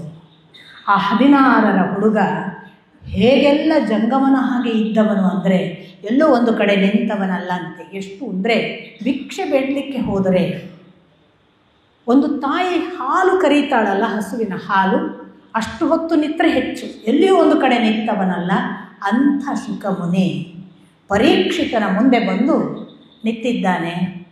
ಇದು ಸಾಮಾನ್ಯ ಪುಣ್ಯ ಅಲ್ಲ, ಎಲ್ಲರಿಗೂ ಒದಗಿ ಬರುವ ಪುಣ್ಯ ಅಲ್ಲ. ಶುಕಮುನಿಗಳು ಬಂದು ಸಾಕ್ಷಾತ್ ವೇದವ್ಯಾಸರಿಂದ ಶ್ರೀಮದ್ ಭಾಗವತವನ್ನು ಕೇಳಿದಂತಹ ಆ ಮುನಿಗಳು ಇವತ್ತು ನನ್ನ ಮುಂದೆ ಬಂದು ನಿಂತಿದ್ದಾರೆ. ಇದು ನನ್ನ ಯಾವ ಜನ್ಮದ ಪುಣ್ಯವೋ ಏನೋ ಅಂತ ಪರೀಕ್ಷಿತ ನಮಿಸಿ ಸಾವು ದಾಟುವುದು ಹೇಗೆ? ತಕ್ಷಕ ಬರುವ ಮೊದಲು ಸಾವನ್ನು ನಾನು ಹೇಗೆ ಅನುಭವಿಸುವುದು? ನಾನು ಸಾವಿಗೆ ಹೋಗುವ ಮೊದಲು ಅಥವಾ ಬದುಕಿನಲ್ಲಿ ನಡೆಯಬೇಕಾದ ಕ್ರಮ ಹೇಗೆ? ನನಗೆ ಉತ್ತರಿಸಿ, ನನಗೆ ಮಾರ್ಗದರ್ಶನ ಮಾಡಿ, ನನ್ನನ್ನು ನಡೆಸಿ ಅಂತ ಪ್ರಾರ್ಥಿಸಿಕೊಳ್ತಾನೆ. ಅಲ್ಲಿಗೆ ಪ್ರಥಮ ಸ್ಕಂಧ ಮುಗಿಯಿತು. ಇವತ್ತಿನ ಮಾತು ಮುಗಿಸ್ತೀನಿ. ಆಗ ಪರೀಕ್ಷಿತನಿಗೆ ಕೊಟ್ಟ ಉತ್ತರವೇ ಶ್ರೀಮದ್ ಭಾಗವತ. ಆ 7 ದಿನದಲ್ಲಿ ಪರೀಕ್ಷಿತ ದಾಟಿದ ಸಾವೇ ನಮಗೆಲ್ಲ ಗೊತ್ತಾಗಲಿಕ್ಕಿರುವ ಅಧ್ಯಾತ್ಮದ ಅಂತರಾಳ, ಸತ್ವ. ಅದರ ಮೂಲಕ ಭಗವದ್ಗೀತೆಯೋ ಉಪನಿಷತ್ತೋ ವೇದವೋ ಮಹಾಭಾರತವೋ ಯಾವುದನ್ನೆಲ್ಲ ಓದಿದರೆ ಯಾವ ಸತ್ಯವನ್ನು ತಿಳಿಯಬಹುದೋ ಆ ಸತ್ಯವನ್ನು ತಿಳಿಯುವ ಸಾಧ್ಯತೆ. ಹೌದಾ? ಹೌದಾ? ಸರಿ. ಹಾಗೆ ಇರುವಂತಹ ಶ್ರೀಮದ್ ಭಾಗವತವನ್ನು ಆಶ್ಚರ್ಯ ಆಗಬಹುದು ನಿಮಗೆ. ಯಾರು ಬರೆದರು? ಯಾಕೆ ಬರೆದರು? ಒಂದು ಸಂದರ್ಭ ಬಂತಂತೆ. ಸಂದರ್ಭ ಎಂಥದ್ದು ಅಂದರೆ, ನಾನಾಗಲೇ ನಿಮಗೆ ಹೇಳಿದೆ, ಭೂಮಿಯಲ್ಲಿ ಕಲಿಪ್ರವೇಶ ಆಗಿದೆ. ಭೂಮಿಯ ಕಲಿಪ್ರವೇಶದ ಗುಣಲಕ್ಷಣ ಹೇಗಿತ್ತು ಅಂದರೆ, ಪದ್ಮಪುರಾಣ ಹೇಳುತ್ತೆ ಶ್ರೀಮದ್ ಭಾಗವತಕ್ಕೆ ಪೂರಕವಾಗಿ. ಏನು ಕಥೆ ಅಂದರೆ, ಇಡೀ ಭೂಮಂಡಲವನ್ನು ಸುತ್ತುತ್ತಾ ಬಂದ್ರಂತೆ ನಾರದರು. ಹೇಗುಂಟು ನೋಡೋಣ ಅಂತ. ಈ ನಾರದರು ಸುತ್ತಕೋತ ಬಂದಾಗ ಅವರಿಗೆ ಕಂಡದ್ದು ಏನು ಅಂದರೆ, ಭಕ್ತಿ ಅನ್ನುವ ಯೌವನದ ಹೆಣ್ಮಗಳು ನೋಡಿ, ಮುದುಕಿಯಲ್ಲ, ಭಕ್ತಿ ಅನ್ನುವ ಯುವತಿ ತುಂಬ ಯಂಗಿದ್ದಾಳೆ. ಅವಳು ಅಳುತ್ತಿದ್ದಾಳೆ. ಯಾಕೆ ಅಳುತ್ತಾಳೆ? ಅವಳ 2 ಮಕ್ಕಳು ಜ್ಞಾನ ಮತ್ತು ವೈರಾಗ್ಯ ಮುದುಕರಾಗಿ ಆಲಸ್ಯಗಳಾಗಿ ನಿದ್ದೆ ಮಾಡ್ತಿದ್ದಾರೆ. ಹೇಳ್ತಿಲ್ಲ, ಎಚ್ಚರಿಸಿದ್ರೆ ಹೇಳ್ತಿಲ್ಲ. ಸ್ವಲ್ಪ ಈಗಿನ ಕಾಲವು ಹಾಗೆ ಅಲ್ವಾ? ಅಪ್ಪ ಅಮ್ಮ ಭಾರಿ ಆ್ಯಕ್ಟಿವ್. ಈಗ ಮಕ್ಕಳು ಕೂತಲ್ಲೇ ಇರೋದು, ಕೈಗೆ ತಂದು ಕೊಟ್ಟ ತುತ್ತು ಕೂಡ ತಿನ್ನೋಕ್ಕಾಗಲ್ಲ, ಬಾಯಿಗೆ ಹಾಕಬೇಕು. ಅಪ್ಪ ಅಮ್ಮ ಅದಾಯಿತು ಇದಾಯಿತು 10 ಕೆಲಸ ಆಗಿರುತ್ತೆ, ಇವ ಎದ್ದು ಬ್ರಷ್ ಆಗಿರುವುದಿಲ್ಲ. ಅಪ್ಪ ಅಮ್ಮ ಅವನು ಎದ್ದ ಮೇಲೆ ಅವನ ಹಾಸಿಗೆ ಮಡಚಿಟ್ಟಾಯಿತು, ಅವನ ಹೊದಿಕೆ ಮಡಚಿಟ್ಟಾಯಿತು, ಅವನಿಗೆ ಸ್ನಾನಕ್ಕೆ ಬಿಸಿನೀರು ಕಾಯಿಸಿ ಆಯಿತು, ಅವನು ಎಲ್ಲವನ್ನೂ ರೆಡಿ ಮಾಡಿ, ಫುಡ್ಡು ರೆಡಿ ಮಾಡಿ ಆಯಿತು, ಅವನಿನ್ನೂ ಒಂದು ಬ್ರಷ್ ಮಾಡಿ ಸ್ನಾನ ಮಾಡಿ ಬರುವುದನ್ನು ಕಾಯ್ತಾ ಇರುವುದು. ಜ್ಞಾನ ವೈರಾಗ್ಯ ಹಾಗೆ ಬಿದ್ದಿತ್ತಂತೆ. ಕಲಿಯುಗದಲ್ಲಿ ಯುವಕರು ಮುದುಕರಾಗ್ತಾರೆ ಮತ್ತು ಮುದುಕರು ಯುವಕರ ಹಾಗೆ ಉತ್ಸಾಹದಿಂದ ಇರ್ತಾರೆ. ಕಲಿಯುಗದಲ್ಲಿ ಸಣ್ಣ ಸಣ್ಣ ವಯಸ್ಸಿನವರು ಹಿರಿಯರ ಮುಂದೆ ಸಾಯ್ತಾರೆ. ಕಲಿಯುಗದಲ್ಲಿ ಸಣ್ಣ ಸಣ್ಣ ಹುಡುಗರಿಗೆ ಮುದುಕರ ಹಾಗೆ ಕೂದಲು ಬೆಳ್ಳಗಾಗ್ತದೆ. ಕಲಿಯುಗದಲ್ಲಿ ನೀರು ಹಾಯಿಸಲಿಕ್ಕೆ ತೋಡುಗಳು ಸಾಲುವುದಿಲ್ಲ, ತೋಡುಗಳಲ್ಲಿ ನೀರು ಹಾಯಿಸುವಷ್ಟು ನೀರು ಇರುವುದಿಲ್ಲ.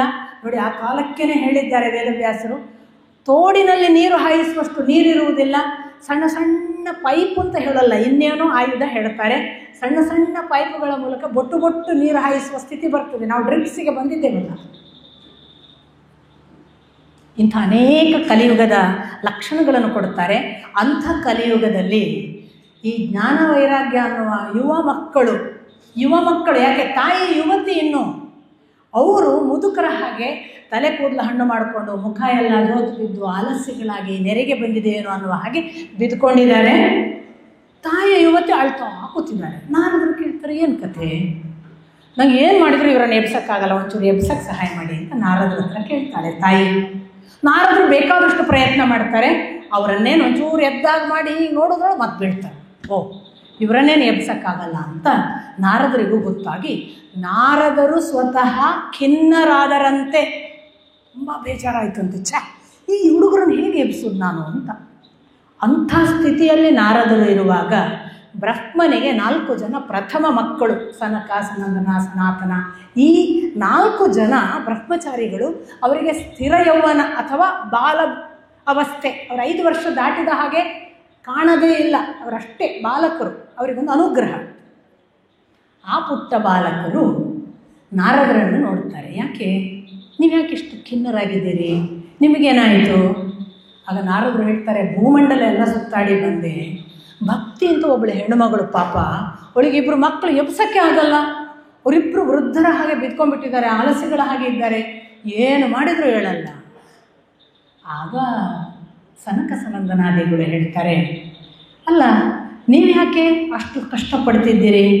ನಿಮಗೆ ಸಾಕ್ಷಾತ್ ಬ್ರಹ್ಮ ಹೇಳಿದ ಭಾಗವತ ಗೊತ್ತಲ್ಲ, ಆ ಶ್ರೀಮದ್ ಭಾಗವತವನ್ನು ಹೇಳಿ ಎಚ್ಚರಾಗ್ತಾರೆ. ಆಗ ನಾರದರು ಆ ಭಕ್ತಿಯ ಮುಂದೆ ನಿಂತು ಶ್ರೀಮದ್ ಭಾಗವತವನ್ನು ಹೇಳಿದರಂತೆ. ಹೇಳಿ ಮುಗಿಯುವುದರೊಳಗಾಗಿ ಈ ವೃದ್ಧಾವಸ್ಥೆಯಲ್ಲಿದ್ದಂತಹ ಆಲಸ್ಯಗಳಾಗಿದ್ದಂತಹ ತಲೆನೆರೆತ, ಯಾವುದೂ ಜೀವನದಲ್ಲಿ ಬೇಡ ಅನ್ನುವ ಹಾಗೆ ಮಲಗಿದ್ದ ಹುಡುಗರು ಬಹಳ ಯುವಕರ ಹಾಗೆ ಎದ್ದು ನಿಂತರಂತೆ. ಹಾಗೆ ಜ್ಞಾನ ವೈರಾಗ್ಯ ಎದ್ದು ನಿಂತಿತು, ಭಕ್ತಿಗೆ ಮತ್ತಷ್ಟು ಬಲ ಬಂತು. ಭಗವದ್ಗೀತೆ ಅಥವಾ ವೇದ ಉಪನಿಷತ್ತುಗಳು ಯಾವ ಭಕ್ತಿಗೆ ಬಲ ಕೊಡ್ತಾವಲ್ಲ ಅದನ್ನು ಶ್ರೀಮದ್ ಭಾಗವತ ಕೊಡುತ್ತೆ. ಭಕ್ತಿಗೆ ಕೊಡುವ ಬಲದಿಂದಲೇ ನಮಗೆ ಜ್ಞಾನ ಮತ್ತು ವೈರಾಗ್ಯ ಉಂಟಾಗುವುದು. ಒಬ್ಬ ವಿವೇಕಾನಂದರಿಗೆ ಪ್ರಥಮದಲ್ಲಿ ಅನುಗ್ರಹ ಮೂಲಕ ಆದದ್ದು ಅವರ ಭಕ್ತಿಯಿಂದ ಜ್ಞಾನ, ಅದರ ಜೊತೆಗೆ ಬಂದದ್ದು ವೈರಾಗ್ಯ. ಎಲ್ಲ ಬಿಟ್ಟು ಹೋದರು. ಈ ಭಕ್ತಿ ನಮ್ಮಲ್ಲಿದ್ದರೆ ಸಾಲದು, ನಮ್ಮ ಭಕ್ತಿಗೆ ಜ್ಞಾನ ಮತ್ತು ವೈರಾಗ್ಯವೂ ಕೂಡ ಎಚ್ಚರಾಗಿ ಸಾಥ್ ಕೊಡಬೇಕಾದ್ರೆ ಶ್ರೀಮದ್ ಭಾಗವತವನ್ನು ಹೇಳಬೇಕು. ಈಗ ಗಮನಿಸಿ, ಭಾಗವತ ಎಲ್ಲಿಂದ ಬಂತು? ಬ್ರಹ್ಮನಿಂದ ಸನಕ ಸನಂದನಾದಿಗಳಿಗೆ ಬಂತು. ಅದೇ ಸನಕ ಸನಂದನಾದಿಗಳು ಹೇಳಿದರು, ನಾರದರೆ ನಿಮಗೆ ಬ್ರಹ್ಮ ಹೇಳಿದ ಉಪದೇಶ ಶ್ರೀಮದ್ ಭಾಗವತ ಇದೆಯಲ್ಲ ಅದನ್ನು ಹೇಳಿ. ಈ ಶ್ರೀಮದ್ ಭಾಗವತವನ್ನು ಬ್ರಹ್ಮನಿಂದ ಸಾಕ್ಷಾತ್ ಕೇಳಿದಂತಹ ನಾರದರೆ ಕಾಲಾಂತರದಲ್ಲಿ ಅದನ್ನು ವೇದವ್ಯಾಸರಿಗೆ ಹೇಳಿದರು. ಆಶ್ಚರ್ಯ ಆಗಲ್ವಾ? ವೇದವ್ಯಾಸರಿಗೆ ಶ್ರೀಮದ್ ಭಾಗವತ ಹೇಳುವ ಅವಸ್ಥೆಯ? ಸಾಕ್ಷಾತ್ ವೇದವ್ಯಾಸರು ಅಂತಲೇ ಅವರಿಗೆ ಹೆಸರು. ಯಾಕೆ? ಇಡೀ ಬ್ರಹ್ಮಾಂಡದ ಹಾಗೆ ಒಂದು ದೊಡ್ಡ ಗುಡ್ಡೆಯಾಗಿದ್ದ ರಾಶಿ ಇದ್ದಂತಹ ವೇದವನ್ನು ಅರ್ಥಪೂರ್ಣವಾಗಿ ಎಲ್ಲರಿಗೂ ಒಂದು ಸ್ಪಷ್ಟವಾಗಿ ದಕ್ಕುವ ಹಾಗೆ ವಿಭಾಗೀಕರಣ ಮಾಡಿದವರು. ವ್ಯಾಸ ಅಂದರೆ ಏನು? ಒಂದು ವೃತ್ತದ ಈ ಬಿಂದುವಿನಿಂದ ಇನ್ನೊಂದು ವೃತ್ತದ ಇನ್ನೊಂದು ಬದಿಗೆ ಸಮವಾಗಿ ಎಳೆದಾಗ ಇರುವ ರೇಖೆ ಅಲ್ವಾ? ಒಂದು ವೃತ್ತವನ್ನು ಸರಿಯಾಗಿ ಛೇದಿಸುವ ರೇಖೆ 2 ಬಿಂದುಗಳಲ್ಲಿ, ಅದಕ್ಕೆ ವ್ಯಾಸ ಅನ್ನೋದು. ವೇದವನ್ನು ಇನ್ನೊಬ್ಬ ಹೇಗೆ ವಿಭಾಗ ಮಾಡಿದ್ರು ಇನ್ಎಕ್ಯುರೇಟ್ ಆಗಲಿಕ್ಕೆ ಸಾಧ್ಯವೇ ಇಲ್ಲ, ಅಂಥ ಎಕ್ಯುರೇಸಿಯಲ್ಲಿ ಡಿವೈಡ್ ಮಾಡಿದ್ರು. ಅದಕ್ಕೆ ಅವರಿಗೆ ವೇದವ್ಯಾಸ ಅಂತ ಹೆಸರು. ಅವರ ಮೂಲ ಹೆಸರು ಅದಲ್ಲ. ಅವರು ಸತ್ಯವತಿಗೆ ಪರಾಶರನಿಂದ ಹುಟ್ಟಿದ ದ್ವೈಪಾಯನ ಅನ್ನುವ ಹೆಸರಿನ, ಬಣ್ಣದಿಂದ ಕಪ್ಪಿದ್ದರಿಂದ ಕೃಷ್ಣ ದ್ವೈಪಾಯನ ಅಂತ ಹೆಸರು. ದ್ವೀಪದಲ್ಲಿ ಹುಟ್ಟಿದವರು ಪರಾಶರರಿಗೆ.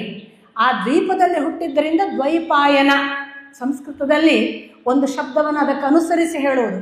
ಧೃತರಾಷ್ಟ್ರನಿಗೆ ಸಂಬಂಧಪಟ್ಟವರು ಧಾರ್ತರಾಷ್ಟ್ರರು, ಗಂಗೆಗೆ ಸಂಬಂಧಪಟ್ಟದ್ದು ಗಾಂಗೇಯ. ಹಾಗೆ ದ್ವೀಪಕ್ಕೆ ಹುಟ್ಟಿದವನು ದ್ವೈಪಾಯನ. ಈ ದ್ವೈಪಾಯನ ವರ್ಣದಿಂದ ಕಪ್ಪು ಇದ್ದದ್ರಿಂದ ಕೃಷ್ಣ ದ್ವೈಪಾಯನ. ಕೃಷ್ಣ ಹುಟ್ಟುವ ಮೊದಲೇ ಹುಟ್ಟಿದವರು, ನೆನಪಿಟ್ಕೊಳ್ಬೇಕು.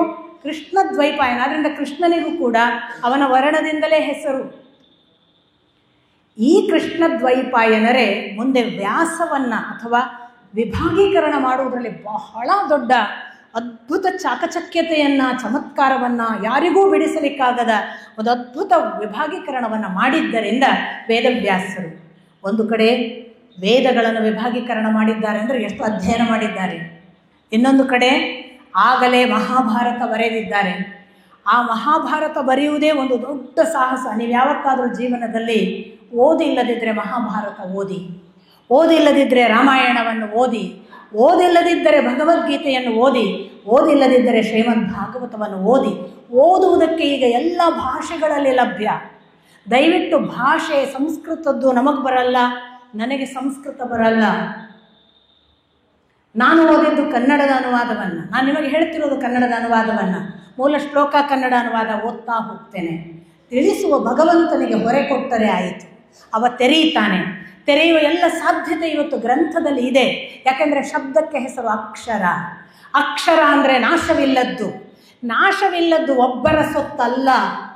ಯಾವ ಒಬ್ಬ ಓದ್ತಾನೆ ಅವನಿಗೆ ಮಾತ್ರ ಅದು, ನಮಗಲ್ಲ. ದಯವಿಟ್ಟು ಭಾವಿಸಬೇಡಿ. ಜಗತ್ತಿನ ಸಕಲರಿಗೂ ಅಕ್ಷರ ಒಲಿಯುತ್ತಾನೆ. ಅಕ್ಷರಕ್ಕೆ ಒಲಿ ಅಂತ ಪ್ರಾರ್ಥಿಸಿಕೊಳ್ಳುವ ಭಕ್ತಿ ಒಂದು ಸಾಕು. ನಮ್ಮನ್ನು ಅರ್ಪಿಸಿಕೊಂಡ್ರೆ ಸಾಕು ಪುಸ್ತಕದ ಮುಂದೆ ಕೂತು. ನನಗೆ ನೀನು ಯಾಕೆ ನನಗೆ ತಿಳಿಯೋದಿಲ್ಲ, ನನಗೆ ಯಾಕೆ ಇನ್ನೊಬ್ಬರು ಹೇಳಬೇಕು, ನೀನೇ ನನಗೆ ಅರ್ಥ ಆಗುತ್ತೆ. ಬೇಡಿಕೊಳ್ಳಿ. ಅಕ್ಷರಗಳ ಮುಂದೆ ಸಾಕ್ಷಾತ್ ಭಗವಂತನ ಹೆಸರು ಅಕ್ಷರ. ಅಕ್ಷರ ಪುರುಷ ಅಂತಲೇ ಅವನಿಗೆ ಹೆಸರು. ಆ ಉತ್ತಮ ಪುರುಷನಾದ ಅಕ್ಷರ ನಮಗೆ ಕಾಣಿಸ್ಲಿಕ್ಕೆ ಪ್ರಾರಂಭ ಆಗ್ತಾನೆ, ಕುಣಿತಾನೆ. ಮಲಗಿ ಪರಮಾದರದೆ ಪಾಡಲು ಕುಳಿತು ಕೇಳುವ, ಕುಳಿತು ಪಾಡಲು ನಿಲ್ಲುವ, ನಿಂತರೆ ನಲಿವ, ನಲಿದರೆ ಒಲಿವ. ರಮಾಧವನ ಒಲಿಸಲರಿಯದೆ ಪಾಮರರು ಬಳಲುವುದು ಭವದೊಳಗೆ. ಯಾರಿಗೂ ಅಲಭ್ಯನಲ್ಲ. ಏನ್ರಿ ನೀವು ಅಂಥ ಕುಲದಲ್ಲಿ ಹುಟ್ಟಿದ್ದೀರಿ, ಏನ್ರಿ ನಿಮಗೆ ಸಂಸ್ಕೃತ ಬರುತ್ತೆ, ಏನ್ರಿ ನಿಮಗೆ ಅಂಥವ್ರು ಹೇಳೋರಿದ್ರು.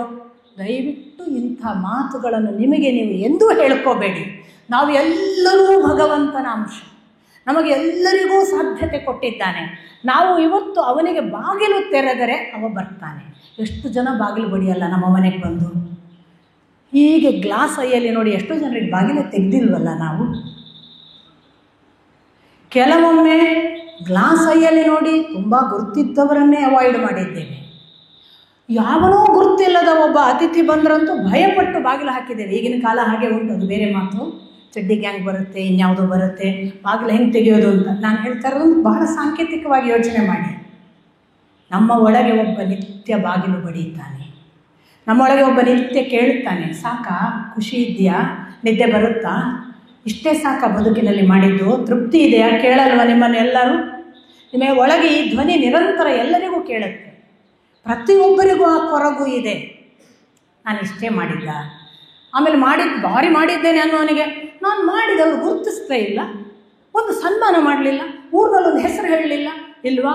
ಒಂದಲ್ಲ ಒಂದು ಕೊರಗು ಮಾಡಿದವನಿಗೂ ಇದೆ, ಮಾಡದೇ ಇರುವವನಿಗೂ ಇದೆ. ಈ ಒಂದು ಕೊರಗಿನ ಆಚೆಗೆ ಕಣ್ಣು ಮತ್ತು ಕಿವಿಯನ್ನು ಕೊಡಬೇಕಾದದ್ದು. ಹೀಗೆ ಕೇಳುವವನು ಯಾರು? ಯಾಕೆ ಕೇಳ್ತಾನೆ ಅವನು? ಯಾಕೆ ನಮ್ಮನ್ನು ಪದೇ ಪದೇ ಆ ಥರ ಚುಚ್ಚುತ್ತಾನೆ? ಹಾಗಾದರೆ ಈ ತೃಪ್ತಿ ಆಗಬೇಡ, ತೃಪ್ತಿ ಆಚೆಗೇನೋ ಇದೆ, ನೋಡು ನೋಡು ಅಂತ ಎಬ್ಬಿಸ್ತಾನಲ್ಲ, ಅವನ ಕಡೆಗೆ ಕಿವಿ ಕೊಡಬೇಕು. ವೇದವ್ಯಾಸರು ಇಷ್ಟೆಲ್ಲ ಮಾಡಿ, ಸಾಕ್ಷಾತ್ ಭಗವದ್ಗೀತೆ ಕೂಡ ಆಗಲೇ ಬರೆದಿದ್ದರು, ಅನುಗೀತೆ ಆಗಿ ಹೋಗಿತ್ತು.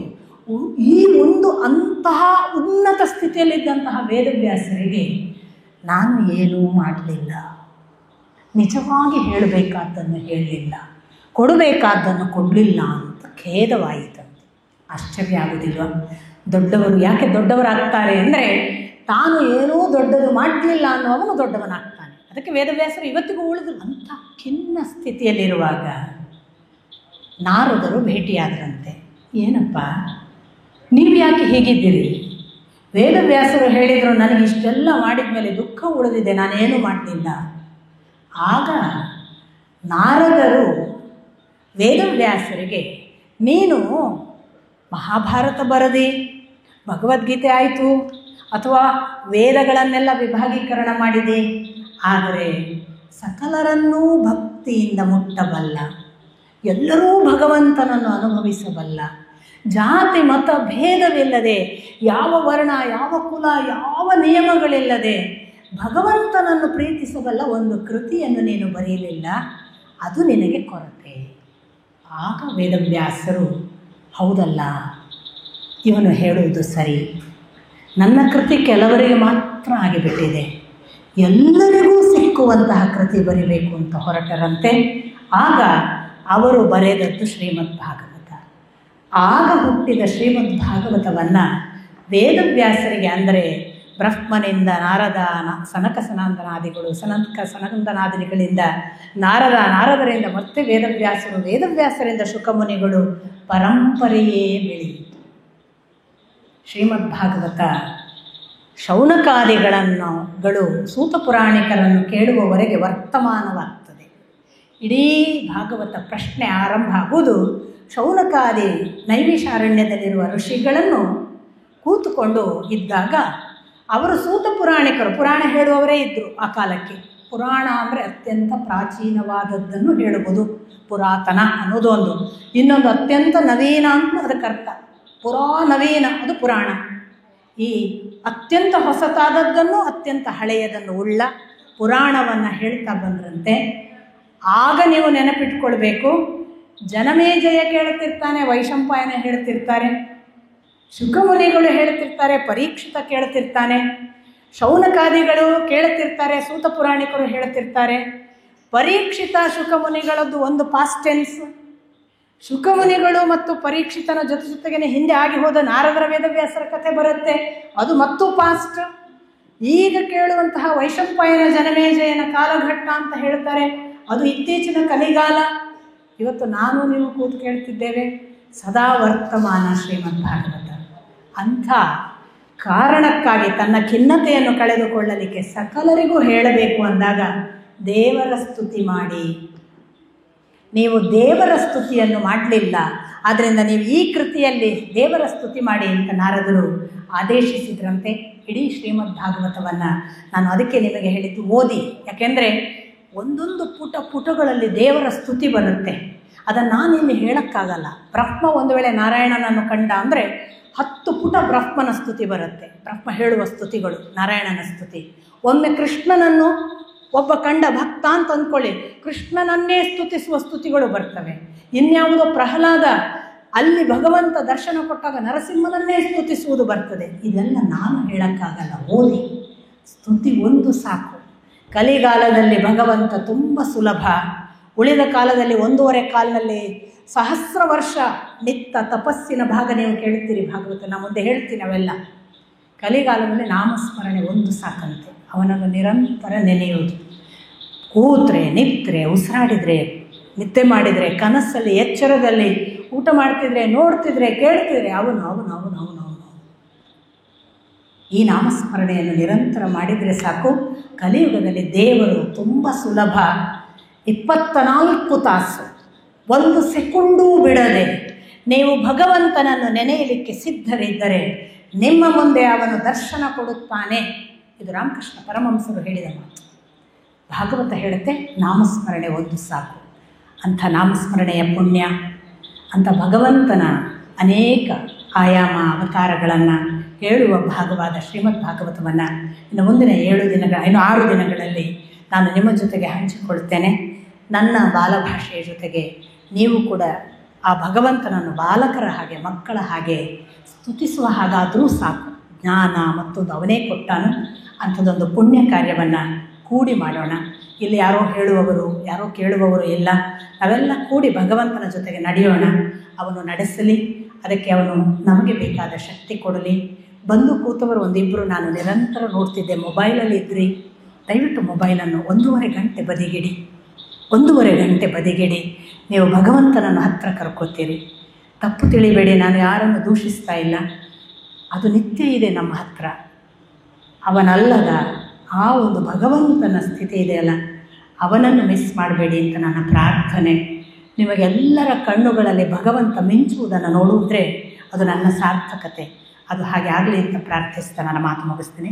ನಮಸ್ಕಾರ. ಇವತ್ತಿನ ನಾಗರ ಪಂಚಮಿಯ ಶುಭ ದಿನದ ಇವತ್ತಿನ ಉಪನ್ಯಾಸವನ್ನು ಅತ್ಯಂತ ಪ್ರೀತಿಯಿಂದ ನಮಗೆ ಉಣಬಡಿಸಿದ ವೀಣಾನಂದಜಿಯವರಿಗೆ ಇವತ್ತಿನ ಕೃತಜ್ಞತೆಗಳನ್ನು ಅರ್ಪಿಸ್ತಾ, ದಯವಿಟ್ಟು ಎಲ್ಲ ಬಂಧುಗಳು ಇಲ್ಲಿ ಬಲಭಾಗದಲ್ಲಿ ಕೈ ತೊಳಿಲಿಕ್ಕೆ ನೀರಿದೆ, ಹಿಂಭಾಗದಲ್ಲಿ ನಿಮಗೊಂದು ಲಘು ಉಪಹಾರದ ವ್ಯವಸ್ಥೆ ಇದೆ. ದಯವಿಟ್ಟು ಎಲ್ಲರೂ ಕೂಡ ಅದನ್ನೇ ದೊರೆತದ ಪ್ರಸಾದವೆಲ್ಲನ್ನು ಅಂತ ಸ್ವೀಕಾರ ಮಾಡಿ ಹೋಗಬೇಕು ಅಂತ ವಿನಂತಿ ಮಾಡಿಕೊಡ್ತಾ ಇದ್ದೇವೆ. ನಾಳೆ ಸಂಜೆ 6 ಗಂಟೆಗೆ ನಾವೆಲ್ಲರೂ ಕೂಡ ಇಲ್ಲಿ ಸೇರಿಕೊಳ್ಳುವ.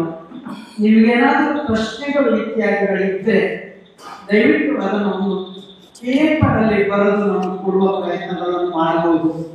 ಕೊನೆಯ ದಿನ ಸಮಯ ಉಳಿದರೆ ನಾವು ಅದನ್ನು ಚರ್ಚೆ ಮಾಡಬಹುದು. ಯಾಕೆಂದ್ರೆ ನೀವು ನಾಳೆ ಹೇಳುವ ಕಥೆಯನ್ನು ನಾಳೆ ಪ್ರಶ್ನೆಯಾಗಿ ಕೊಟ್ಟರೆ ಅದು ನಾಳೆ ಹೇಗೂ ಬರ್ತದೆ. ಹಾಗಾಗಿ ಕೊನೆಯ ದಿನ ಅವುಗಳೆಲ್ಲರ ಒಂದು ವಿಮರ್ಶೆಗಳು ಸಾಧ್ಯವಾದ ಪ್ರಯತ್ನ ಮಾಡುವ ಆಶ್ವಾಸನೆ ಪ್ರಯತ್ನ ಅಂತ ಆಯಾ ದಿನವೇ ಮಾಡ್ತೇನೆ, ಒಂದು ದಿವಸ ಹೋಗುವ ಅವಸರ ಇಲ್ಲ. ಸರಿ, ನಾಳೆಯಿಂದ 6 ಗಂಟೆಗೆ ನಾವೆಲ್ಲ ಈ ಪುಣ್ಯ ಕೆಲಸಗಳಲ್ಲಿ ಭಾಗಿಯಾಗೋಣ ಅಂತ ಹೇಳ್ತಾ ಪ್ರೀತಿಯಿಂದ ತಿಂಡಿಯನ್ನು ಸಾತ್ವಿಕ ಆಹಾರವನ್ನು ಸ್ವೀಕಾರ ಮಾಡಿ ಶುಭ